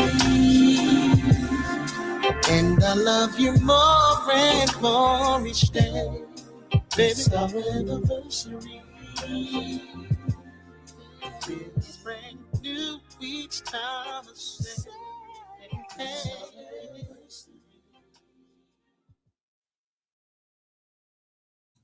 Man, what a great song. If you notice, ladies and gentlemen, when you hear Malcolm's music, it all has a message. Doesn't that remind you when we were coming up in the 70s and 80s, the songs had a message for us to rise up, do better, love more? The complete antithesis of today's music. And because we are drawn to a beat, we don't even listen to the words of this music. They're just straight garbage, debauchery, degradation. And y'all supporting this, oh, it's the freedom of speech. Hey, how about rise up and be accountable? And here's a great thing. We're about to show clips from Malcolm's podcast, and he challenges people. And the guests he have are very well-accomplished people. And they said, hey, how many times we going to watch these bull crap shows and then, oh man, they have such excellent writers. Here's where you know laziness. Because you know what? If you can do excellent writing with trash, why can't you do excellent writing with great material that uplifts our community? Because you're chasing a dollar bill. And you're chasing consumerism, so you can't be free to be who you are. So you give up your principles, your morals, and your ethics for a dollar bill. Think about it. You have the freedom of choice. Who was a bigger child star than Malcolm-Jamal Warner? He gave up millions of dollars to live on principle his whole life because he could put his head down at night and sleep with peace. And his daughter and his wife can look up to him every day. Think about that. I want to challenge you to stand up. There's a saying, the only way that evil can persist in the public arena is for real men to remain silent. So if you got out into the arena and you weren't chasing materialism, which you're trying to impress somebody who don't like you, you might better stand for something.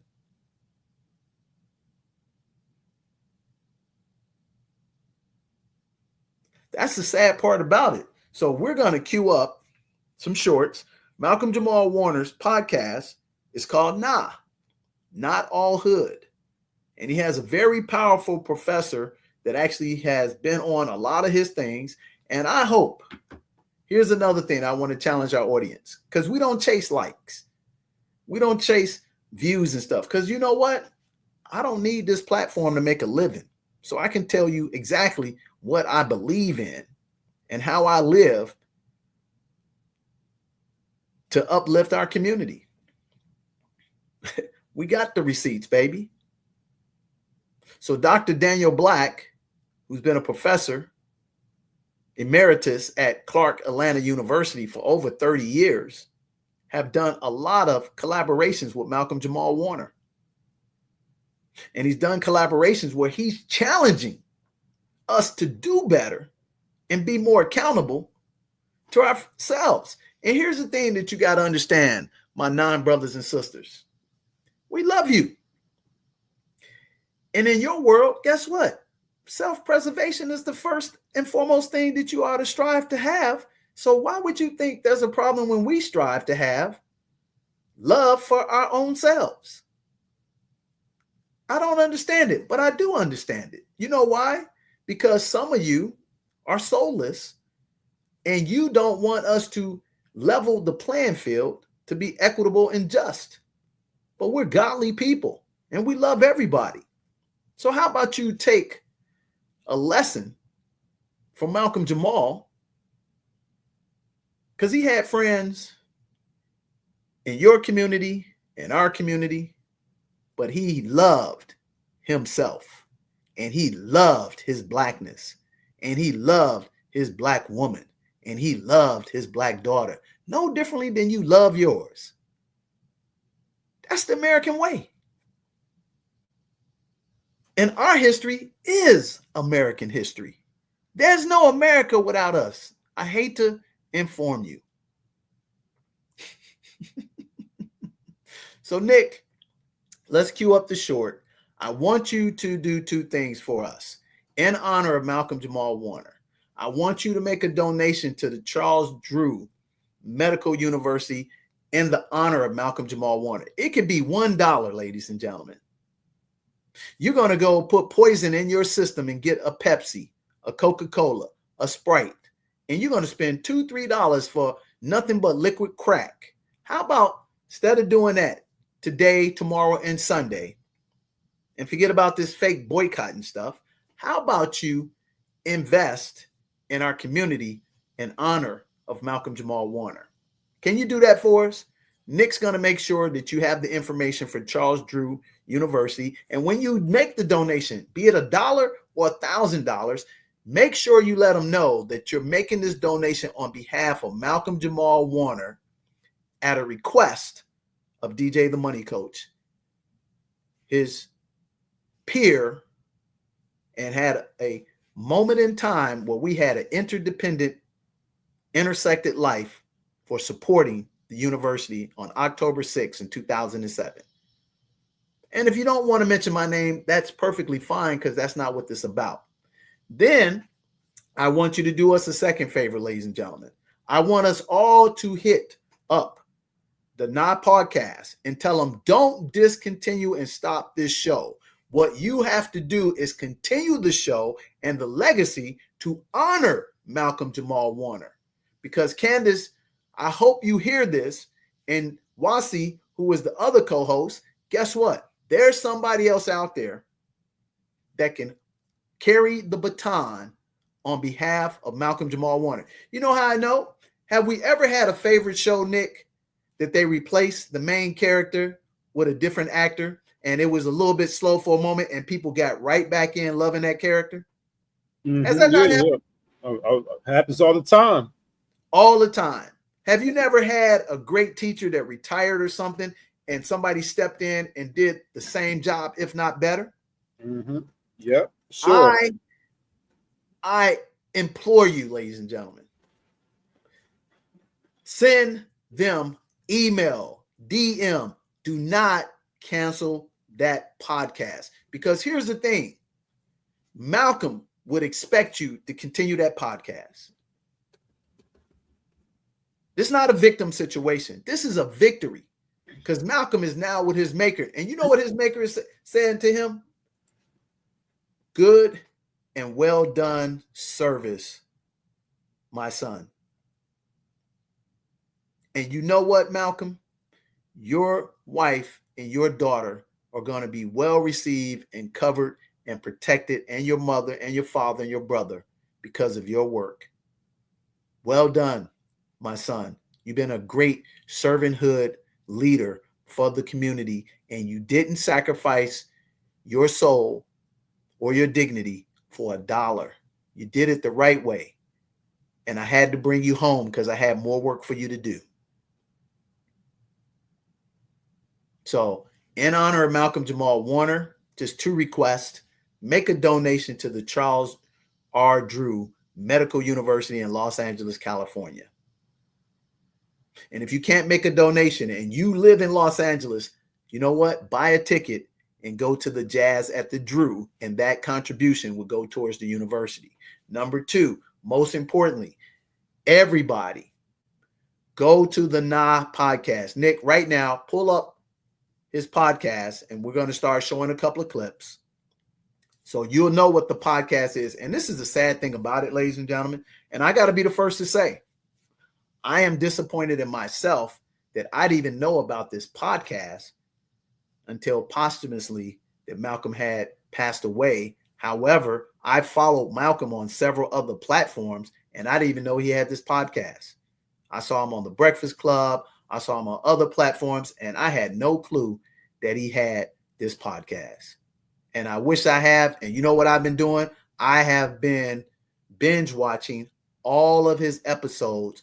And you know what the great thing about this is, Nick? Instead of putting garbage into my head, I've been putting great information into my head. And you know what another great thing is, Nick? He's got professors of technology, COVID, people who don't look like us on his platform. This is the reason why not all hood. You have to come back, get in the studio, and continue to produce this platform. They already had completed their 2nd year. And I can give you an example, ladies and gentlemen, just like Undisputed, which a lot of people followed on the sports level. They popped out one guy, put another guy to replace. There's another show called The Odd Couple, because I watched some sport programs. And on there was Rob Parker and Chris Bouchard, which they were amazing together. But Chris Bouchard, he was going in a different direction, and I thought the show would not make it. They purposely went out and did a what they call it when they go and recruit people. What's the word I'm looking for? When they search for talent specifically for a replacement. You know what I mean. So they went out on The Odd Couple, and they found a guy named Kelvin Washington, and him and Rob Parker not missing a beat, and the show is still really great. So if you're listening to us, non-podcast team, the worst thing you can do is shut this thing down. The best thing you can do to honor Malcolm-Jamal Warner is go find the replacement and let him get comfortable getting in that seat that has the same principles, the same ethics and morals that Malcolm had, and let him continue to lead this fight, to challenge us to rise up, to make our community better with this platform instead of all this crap out there. And you know who's my candidate? Dr. Daniel Black. I'm calling you right now. I think you are the perfect person. And I know you have a podcast with Dr. Carr, but this podcast resonated with me better. Albeit your podcast with Dr. Carr is great, this one was on another level. I'm calling you, Dr. Daniel Black, to step into that seat and continue to push this podcast with Candace and Wussy. So with that said, Nick, let's show a couple of very pertinent clips about us challenging us to be better and stop accepting trash in our community. Roll tape, Nick. I got a Mazzaro knife, and what followed was an absolute. Let this ad. Yeah, let the ad play. All right, here we go.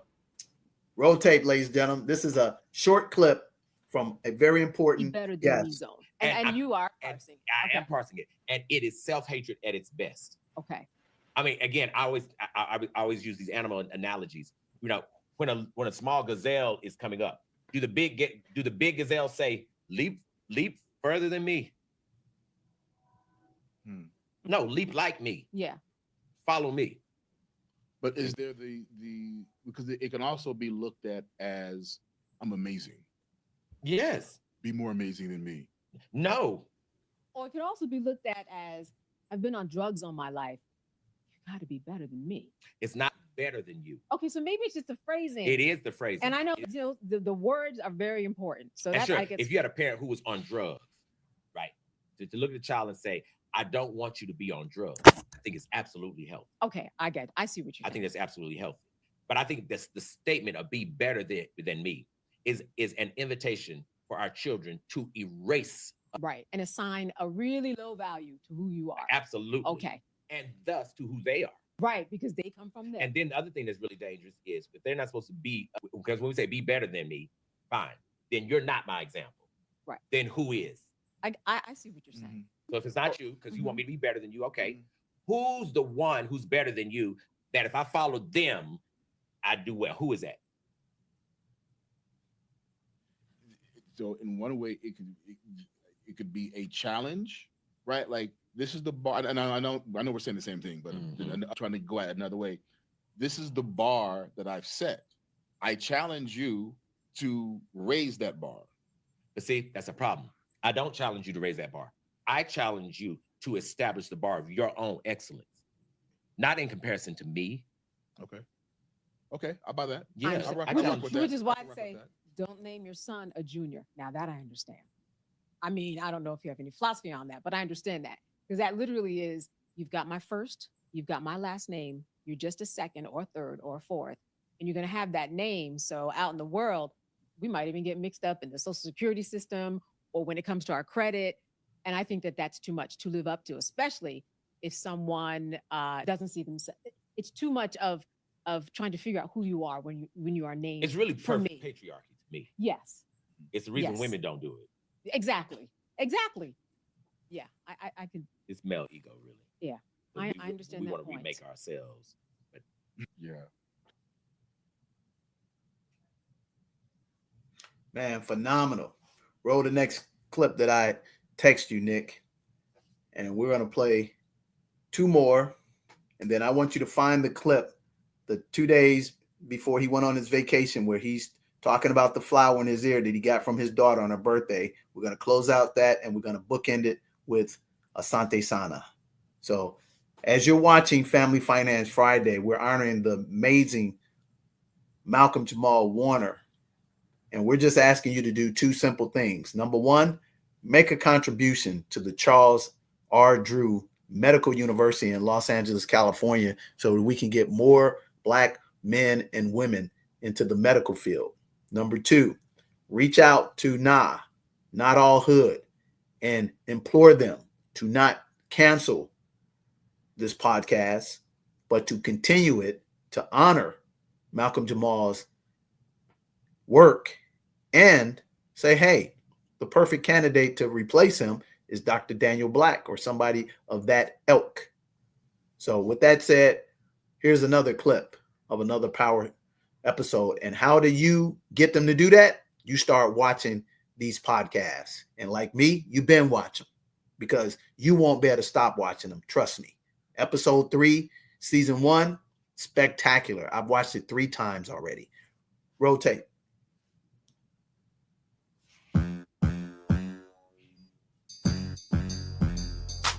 We don't applaud. Now I ain't gonna say nothing about drug dealing because drug dealing is business. You don't say nothing about Eli Lilly and GlaxoSmithKline. Oh. So why you gonna say something about Rodriguez or Rollo? I'm just saying. Everybody make their own choices. You don't say nothing about the big liquor companies. Just keeping it real. Now, there are ways that people maneuver in the hood to do those things, and that's why they do it. Nobody I know want to sell drugs. They want to provide for their family. And we were tricked by, some would say, bourgeois Black people who thought working was beneath them.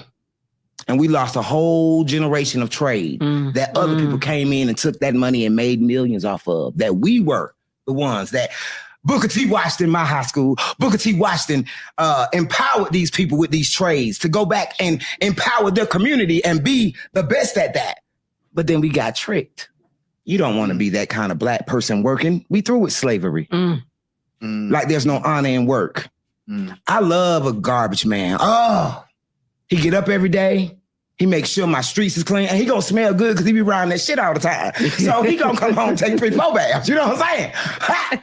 Ain't gonna be fresh by 6 o'clock. And listen, don't we wish we had a trade every time you hire a plumber or someone to come and fix your sink? Don't you wish that? Or somebody in your family. There used to be somebody in everybody's family that would work on the plumbing, could work on house, could work on electric. I still have that in my family. Thank God. I thank God. Shout out to Fernando who do the electricity. Shout out to Callie who do the plumbing. I have a 10-bedroom house. Stuff break down all the time. And I just think that we have to get back there. I'm trying to get my son and my nephew to get a trade. I don't care what it is, just to have that skill. And I just remember a time when I was growing up, every man would at least pretend like they would, oh, this too big of a job for me, baby. We're going to have to call somebody in. They would at least fold me. Fold me. Lift the tub, pick up. This is too much for me. I'm going to have to get somebody. Oh, when your car. And then fix it. Just lift the car up. Just trick me. Let me tell y'all a quick story. So, my car was sitting in my driveway for a year. Okay. And I did the Tonight Show with Killer Mike. Shout out to Killer Mike. And the guy who sold me the car was like, called me to congratulate me. Like, I seen you on the Tonight Show. Oh, I'm so proud of you. What you doing to celebrate? I said, if I could go somewhere, I would say, what you mean? I said, my car ain't working. He said, your car ain't working. I said, my car ain't working. He said, send it to me. I sent it to him. He called me back the next day, was like, I'm coming to get you. I said, for what? He said, in your car. He came and got me. I took him back to the shop. There was a Mexican man there. And the Mexican man said, you have meaning in your life? I said, yes. He said, you have no meaning in your life. All it was the fan belt. Wow. If any man would have just looked. But man, our black men don't even do that no more. It's like, I get somebody to handle it. What? You ain't gonna try. You don't even care. So where do you think that breakdown?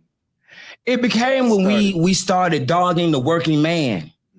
When the working man wasn't great enough. That's when it started. When we started, when not us only, the media popularized this certain image of the player, pimp, street hustler, and that's the only image that a black man could be. And if you're not that, you lame. Remember Rock? Yes. Yeah. Rock was one of the most outstanding shows of character and integrity. You feel me? Yeah. And I want that image.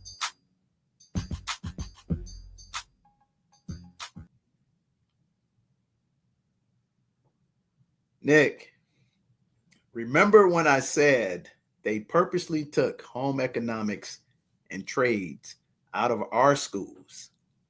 But it's amazing. They're in the other schools, but they took them out of our community.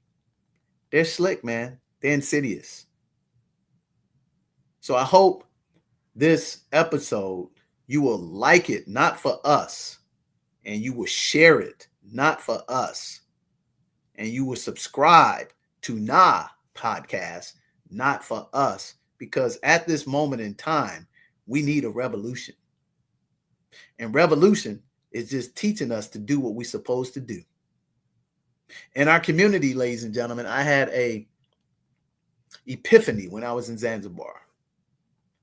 And I have come to resolve and resign to myself that the only community that matters to me anymore is the one in my house. And here's why. Because if I raise up my children in a righteous manner, we will. It's really about. So my community is, I hope your community is the one with the name on the back of your jersey.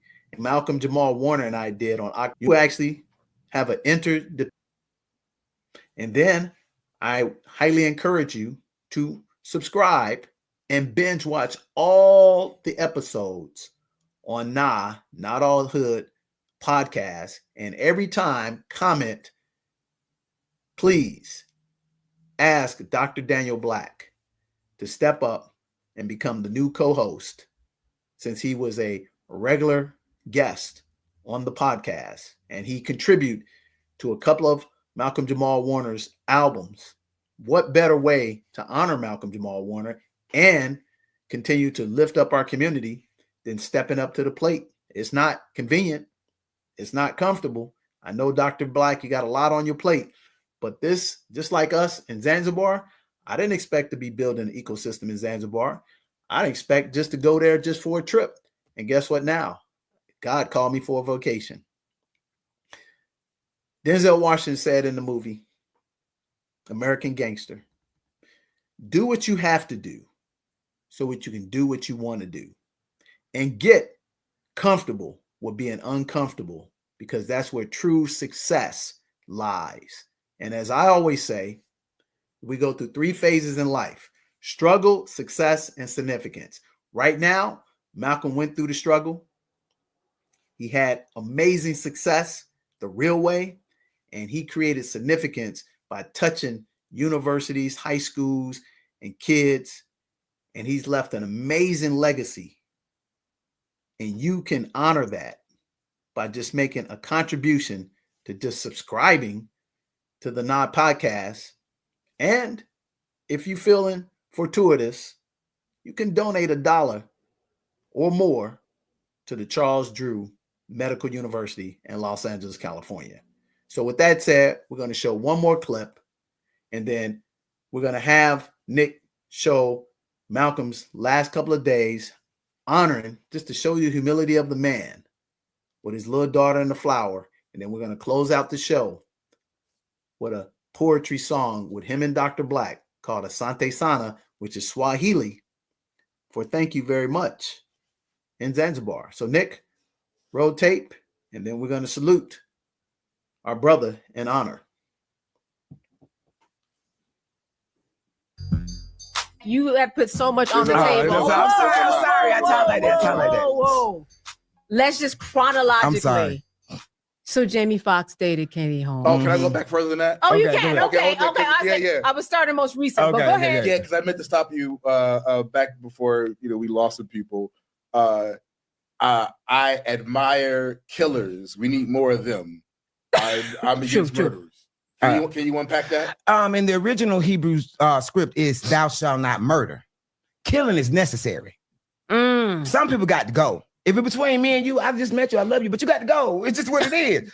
I wish black people were more like, they need to be scared. That fake fear, I don't want the fake fear. Have real fear. That if you do wrong, there are repercussions. That's what I want. So, and I just want to get to all the gang members and, give them real direction. So what's the fake fear? The fake fear is what they've, the propaganda, throughout our whole existence in America, from Reefer Madness to Birth of a Nation, all of the propaganda to make white people scared of black people and increase that fear. Even with television, it's always a surly black man that the image is, and if it's not a surly black man, it used to be Italians. You know what I'm saying? They used to, that's how they used to pit people against each other and stereotype. And that's what it is. Fake. It's not real, because ain't no more. The most loving people on the planet are Black Americans. Period. And patriotic. Oh, beyond patriotic. We love our country because we don't really have no choice. Most black people don't get out of America. Most people don't travel 30 miles from where they originate. And we built this country. And we built it, but we don't even take the pride in it like that. We don't even walk with that. If I pray every day that my people discover the God in them and walk in it, not just the fake Christian crap that they be doing. None of y'all ain't really Christians. For real. Not the way you live, not the way you believe. You can't be. So that's bull. You know what I'm saying? But if you really find your divinity, you really understand that you are God, you are a creator. Oh my God. I have the highest self-esteem because I'm black. How you gonna feel bad about anything when you're a Black American? You built this. You've overcome everything. Everybody want to be like you. You truly are God. You make it out the mud. You know what I'm saying? But I think it goes back to what you were saying earlier, and that the stories that are not being told is making people feel that way. They feel like they are not a part of this narrative because they're changing history. People are changing history. They're changing the books. They're throwing them away. They're burning the books. They're changing curriculums. But they weren't reading in the first place. Everybody with all this fake outrage. Nobody can't stop me from learning. That's true. Everything I've learned, I didn't learn in no school, and nobody made me learn it. I stopped college with my second year, and what I learned there, I didn't.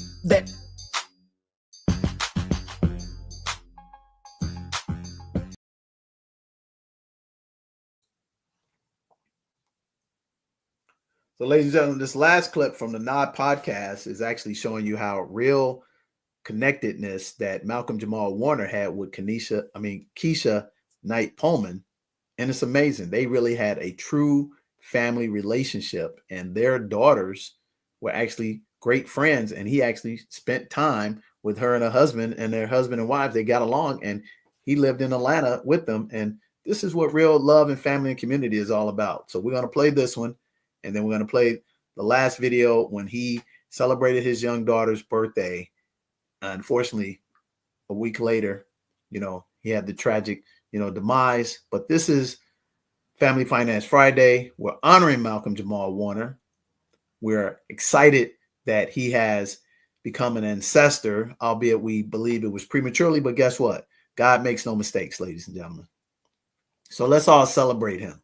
Let's like the video, share the video, subscribe to the Nah podcast, make a donation to the Charles R. Drew Medical University in Los Angeles, California. Find out everything about Charles Drew, the phenomenal genius medical physician that saved thousands of lives. And his universities continue to do that today. And then ask emphatically that they keep this show on the air as the amazing platform that it is, and encourage them to ask Dr. Black to step into the lead seat with Candace. Roll tape, Nick.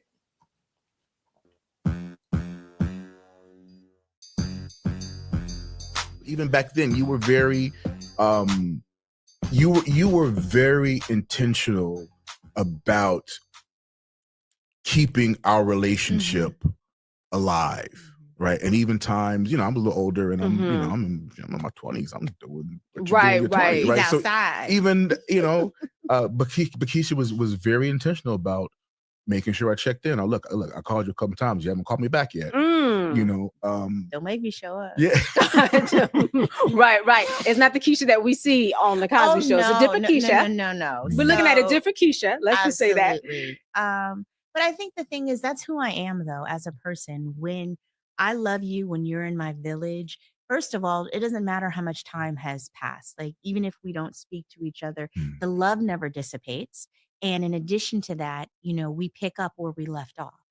So it was never in a way of like, right. What you think but it's genuinely in a way of, hey, I'm checking on you. I called you. You didn't return. All is, everything good? Are you good? All right. Well, I'll be calling you back. And not in an overbearing way, but in a way that's about love. Because when you're family, that's what family does. And family is not just who you're related to by blood. To me, the word friend even is a very weighted word, because friends are the family that I choose. So the way that you show up for that village is in alignment with that. So, with Malcolm, I'm not taking it personally or anything. Right. I'm simply like, hey, what's going on? I'm checking on you. And I just think that's the way I desire for my village to show up for me. So I'm always going to treat people the way I desire to be treated. Yeah. And otherwise, you wouldn't have had that communication. You need to make, even in family and friendship, you do have to make an effort to grow and communicate and keep that relationship alive. In an allowing way. Like I let grown people be grown, and allow you to be where you are and embrace you where you are. But at the same time, I'm still going to show up. Yeah. So. Yeah. And I think there's something about accountability is not really the word I'm looking for, but I think there's also something when, at least from, let's say, with you personally, what landed for me was the importance of our relationship, right? So even in my 20s, the fact that keeping in touch or at a time, not necessarily keeping in touch, the way it landed on you was important for me, if that makes sense. Like, oh, wait a minute, this is really important to Keisha. Not that it wasn't important to me, but like, oh, this is really important to Keisha. Oh, okay, let me show up. Right. Because the impact was very meaningful to her. Yeah. And if it wasn't there, obviously you needed that space filled. You know what I mean? I don't even think it's a matter of a void of a space filled at all. I think that it's more so just like I said, how you show up for family. Yeah, for family. So it wasn't a matter of requiring him to do anything other than be who he was. Right. Not requiring anything of him for me to be whole. That's never been what it is. What's good? Yes, I got the flower in my hair. Today's my daughter's birthday. She put the flower there, so I'm rocking it. What?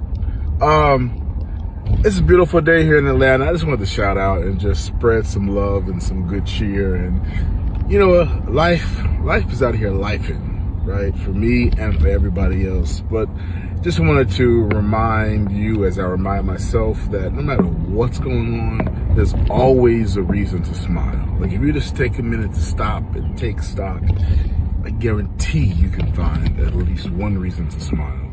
And if for some reason you can't find a reason to smile, then that's probably the best time to be the reason for somebody else to smile. So, find a smile for yourself and be a reason for someone else to smile. That's all I got. Listen to love because it's been a minute. Peace and love, and I'll be back soon. Well, brothers and sisters, ladies and gentlemen, family and friends, this is Family Finance Friday. And, you know, this show is to honor Malcolm-Jamal Warner. That last video was just the epitome of the personification of what kind of angel and real man that Malcolm-Jamal Warner was. That literally he shot that video about 3-4 days before he went on his last family vacation and met his maker. And he was unapologetic Black, loved his Blackness, shared his Blackness, showed people what love was about. And he loved his wife. He loved his daughter. And if we can just touch and tap into that essence, man, what a better world it would be. And matter of fact, I also want to give a shout out to my neighbor. That unfortunately, they say these things happen in 3. So we had a great neighbor of mine named Jim. Knew him for almost 17 years. A beautiful, unselfish, kind, always helping, never asked you for anything. White man. Loved him because he loved on us. He was the glue to our block and our cul-de-sac. And I was disheartened, came home on Monday night, and just on Wednesday, I'm just driving by and I notice there's a for sale sign in front of his house and his house is empty. And I just want to say, even though I know his family probably would never see this video, that we, the DJ the Money Coach family, all 4 of my children, who you were always gracious to, always helping, would loan me your truck any minute of the day, try to give you gas money. You would just no, have the tools because he was a machinist, had every tool. Like she was saying, we devalued the working man. And here it is, Jim was a working man. He had a whole complete tool station. And here's the funny thing about it, Nick.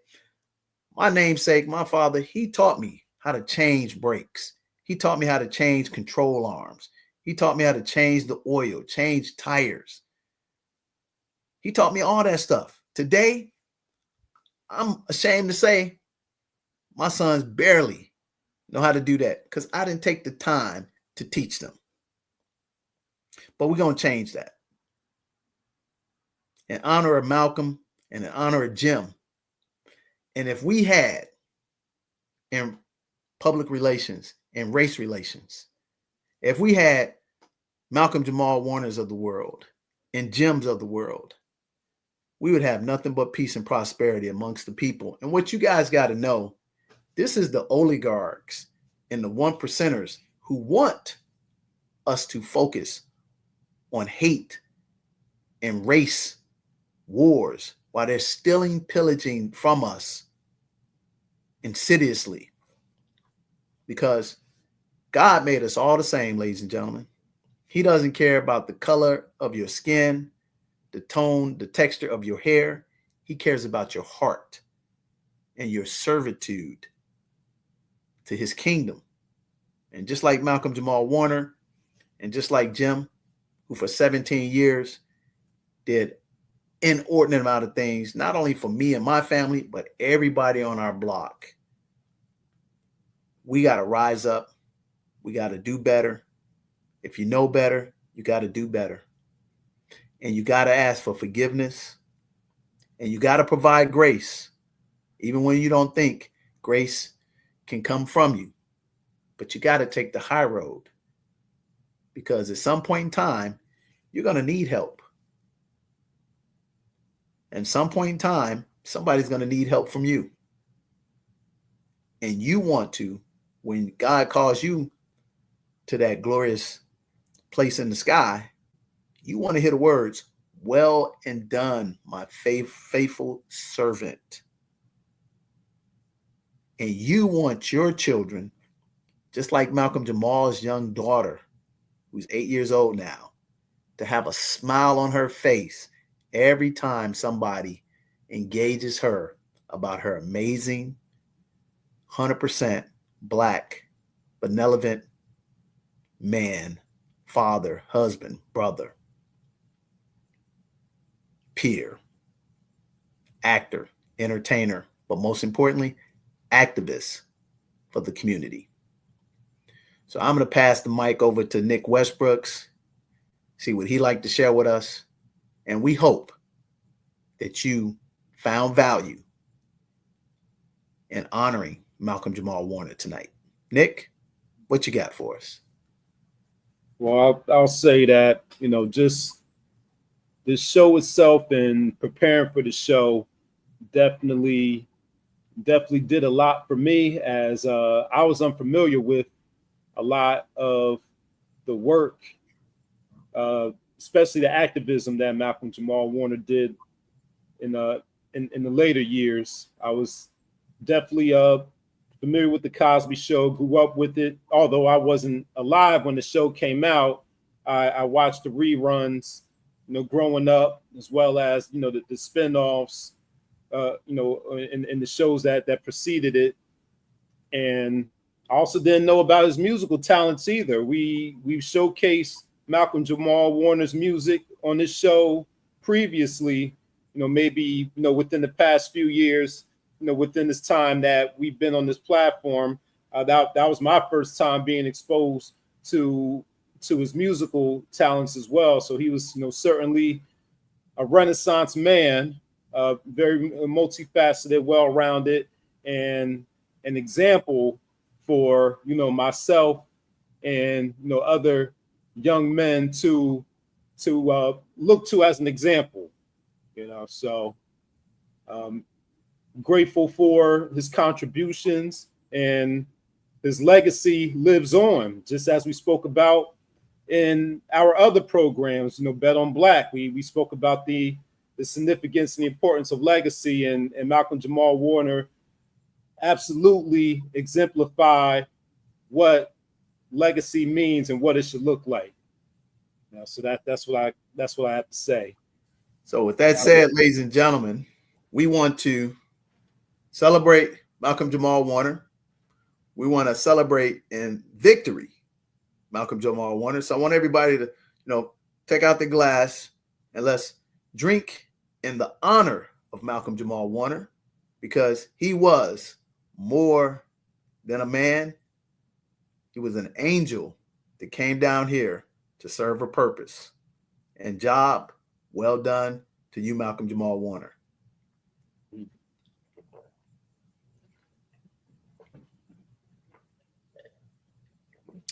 And as well, when you have a great drink, there's always great desserts. So he left us with plenty of dessert for us to enjoy.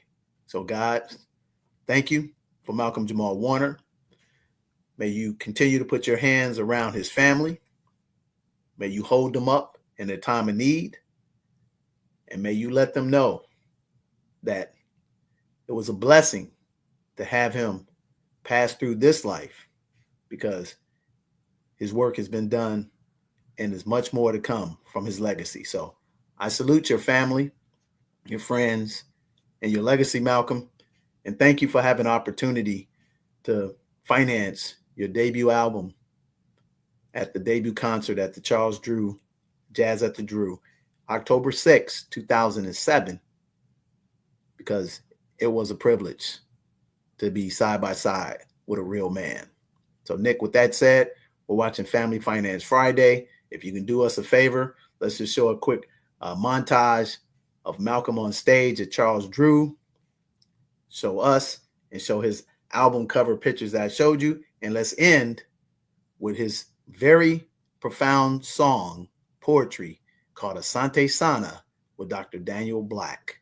On behalf of Nick Westbrooks, you're watching Family Finance Friday. Today is the honor and the celebration of a life well lived by Malcolm-Jamal Warner. And I'm DJ the Money Coach. And we wish you a pom-pom lifestyle. And as my man Heavy D say, a peaceful journey to that angel, Malcolm-Jamal Warner.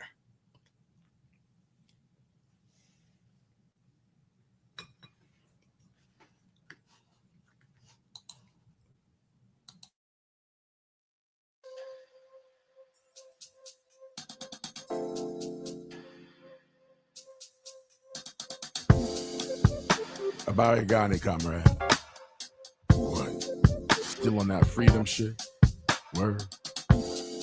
Yo, you know me and this poetry, still be on that weedem shit. That birth and inspirational couplets and breedem shit. That I spit, cats should heed 'em shit. That words can break my bones, but if you cut me, Holmes, I bleed 'em. Shit. Atonement for the masses of hard asses and heads that tread on civil liberties in the most uncivilized of fashion is said to be dead. Can we afford to be dumb for free is the question I'm asking as I beg for an ounce of truth amongst the aloof surrounding me. My vices are proof that these demons keep hounding me. Reality keeps pounding me, almost astounding me into a strange hypocrisy. I preach the same hope that I'm losing daily, like my religion. I bare my soul, standing on the precipice of this crossroads. It's like I want to give my life to the cause, right? But which one? Ignorance is running so ridiculously rampant, I really can't tell if I'm hating or merely debating just for fun.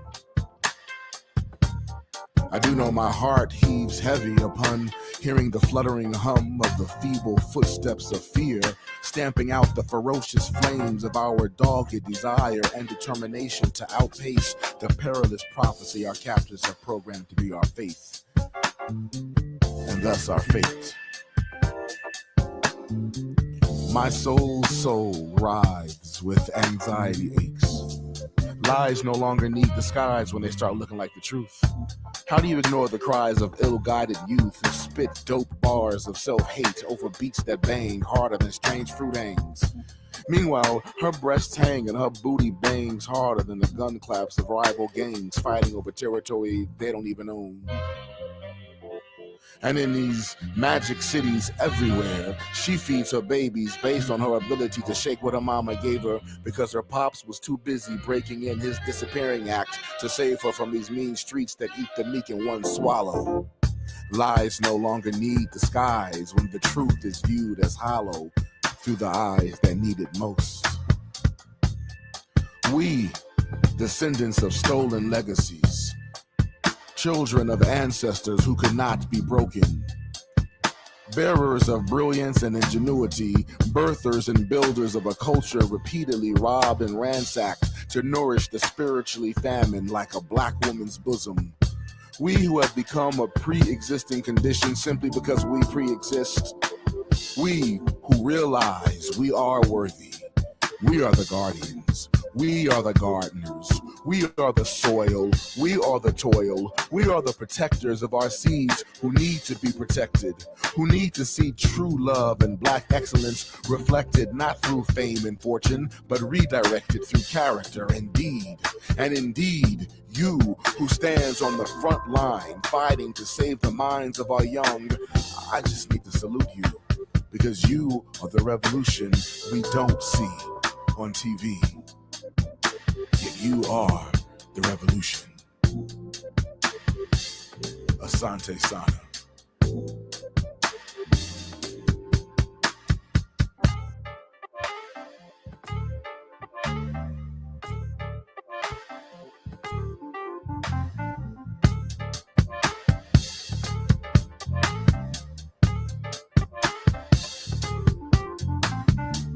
And I think some of the anger, some of the rage, some of the venom that comes off in hip hop is really wounded youth.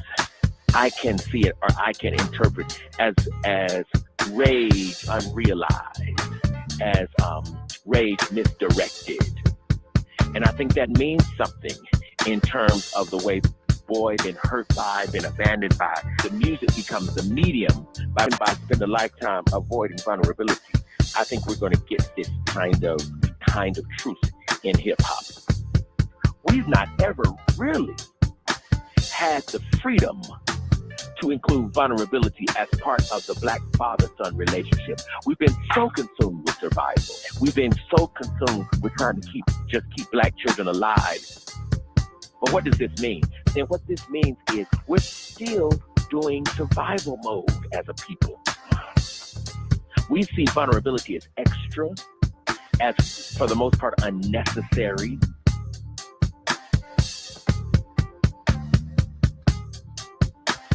And the absence of that makes them basically say, well, fuck the world then. Because if I'm not valuable enough for somebody to spend their time loving me and nurturing me, if I'm not valuable enough for somebody to make the sacrifice to stick with me, then the whole world can kiss my ass. See, they don't say it that way, you know what I mean? Mm-hmm. But that's the subconscious sentiment. Don't make him pull up his pants. Make him love himself, and then he'll do it himself. See, as long as we talk about pull your pants up, that's respectability politics. We're saying, don't embarrass us in public. He's offended by that. Skipping his essence. We're skipping over his life force. We're skipping over his value and trying to get him, for all practical purposes, to perform. And he's not willing. Because he's in his heart, he's angry that we skipped his value. I'm arguing that there's a way that Black boys particularly have been denied vulnerability in such a way that it's stripping their hearts to the bare bone. Everyone knows.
About acting? The politics. Of getting the role, or once you have the role? All of it. Let's take the audition process. You come in and you have to bring your A game. Oh my God. Knowing that you may not get this role based on things that have nothing to do with your A game. You might be too tall, might be too short, might be too dark, might be too light. They may decide they want to go Hispanic or they want to go woman. or you may remind the casting director of their brother-in-law, right? So you know that, but you still have to come in and bring your A game every single time. And your A game gets rejected. I've got a great track record, right? Yeah. I'm fortunate and blessed enough to work as much as I've worked my career. I probably have an 85 to 90% rejection rate. Yeah, right? that's about normal for a strong working actor. Then when I was about 15, the shows popping, and now I'm going to schools, I'm talking to kids, I'm at churches, I'm talking to kids, and that's when it hit me how my dad named me and what he was doing, because now I'm having this influence talking to young people. I remember being 15 years old. I called my dad. I was like, "Yo, man, you set me up," and he laughed. He was like, "You damn right." For greatness, though. Yeah, and he didn't even know. He didn't know that I was going to have this platform or what my platform was going to be. But yeah, he set me up for greatness. And he says, the thing about a black boy is you don't necessarily want to beat a black boy. What you want to do is you want to love him so divinely. You want to love him so fiercely that your disappointment will kill him. You want to adore him so much that the last thing he wants to do is disappoint you. Why do you call it hiding in plain view? Because it's something that we all do. There's actually a poem, the title track on the album is called Hiding in Plain View, and that's the only piece without music. I just do that poem strictly a cappella. And I talk about, hiding in plain view is something we all do. We all wear these masks, right? Because we're all trying to hide what we think other people won't like about us. I spent, 6 years in a relationship, halfway hiding because there were things I didn't think that, she would like about me. And at some point I allowed myself to be disrespected. But I had to look at it. I'm allowing myself to be disrespected because I'm disrespecting myself because I'm hiding things about myself that I'm afraid that she's not gonna like. And in a relationship, like that's the last place you should fear being vulnerable.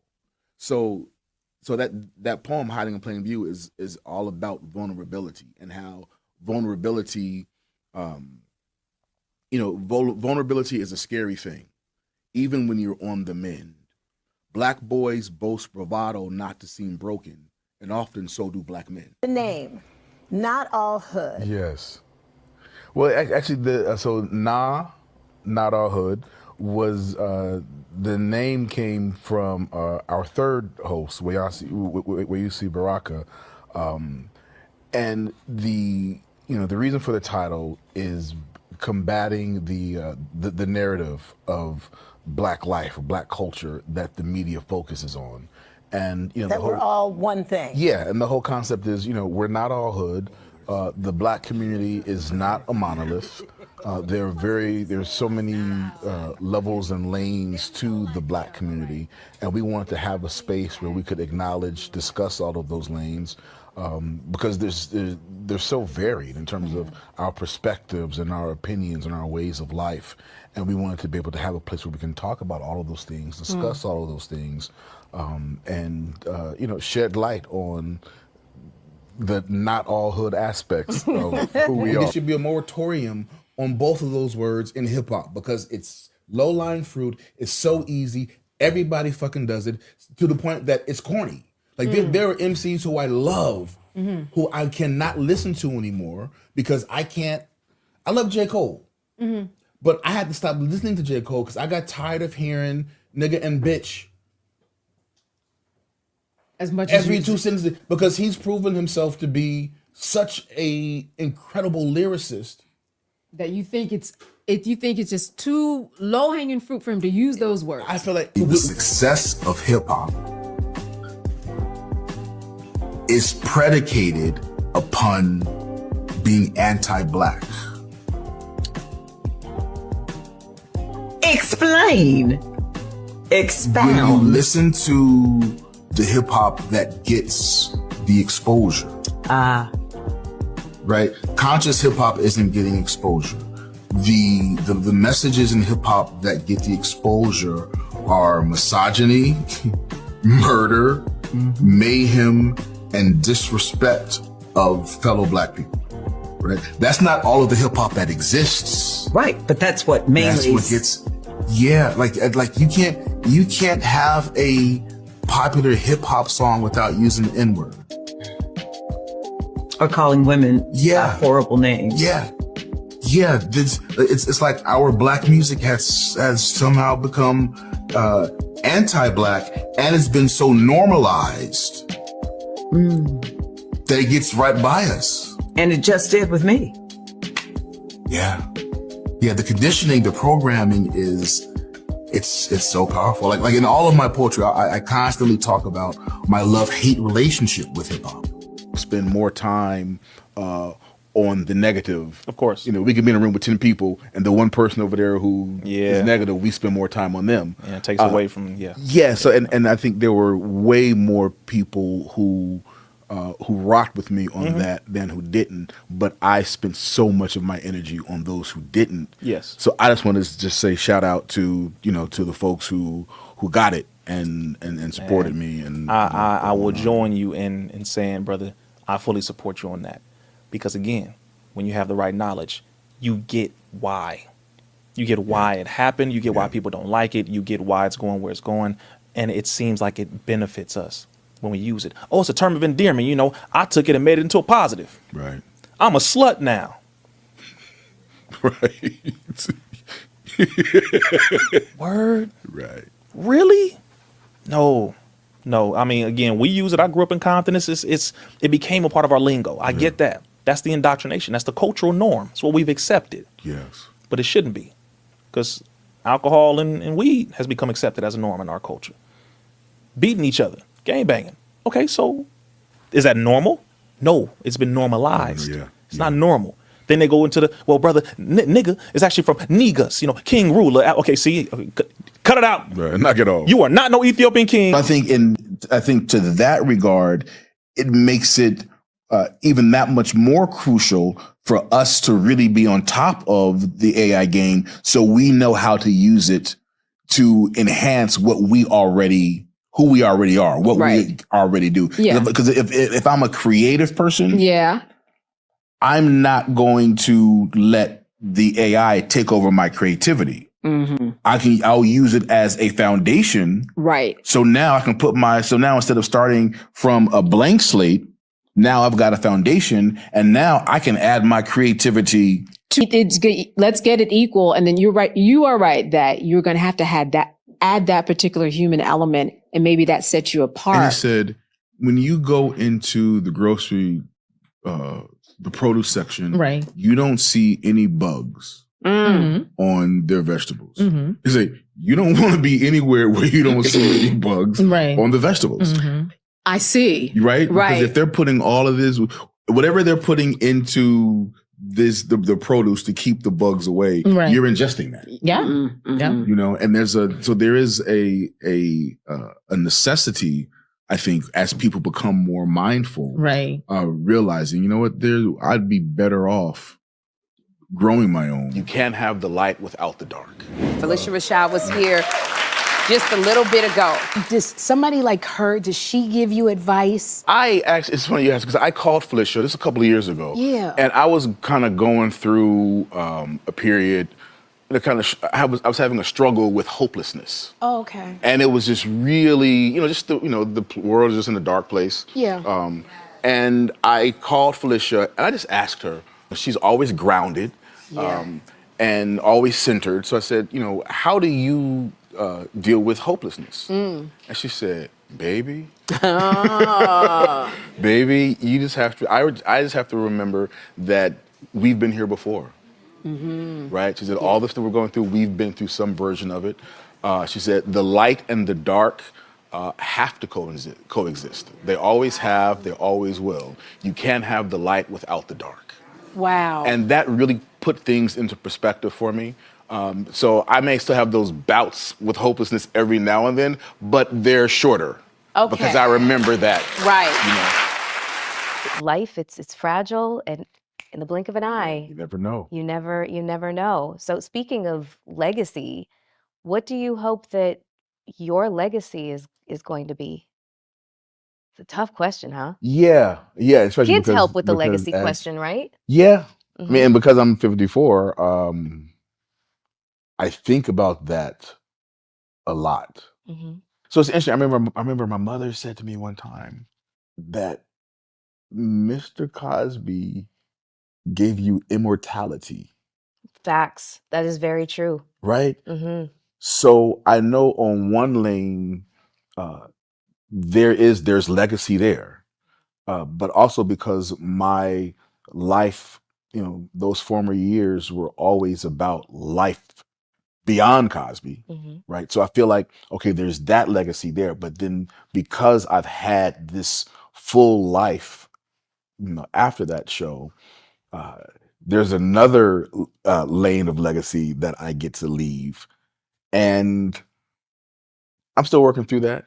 There is part of me that I will be able to leave this earth, knowing and people knowing that I was a good person. Mhm. And I talked to my dad. I talked to him yesterday, and he said to me often, you know, uh, people love you, and people are always talking about, your career and your success and all of that. Mhm. He said, but what really makes me the most proud is that you are a good person. Mhm. And I hit it from my dad. It's like, That's wonderful. but I'm a good person because my dad's a good person. That's a whole nother thing. Yeah. Again, it is possible to walk through this world. Um, And with all of the darkness in the world, it is possible to maintain your soul Mhm. and be a good person.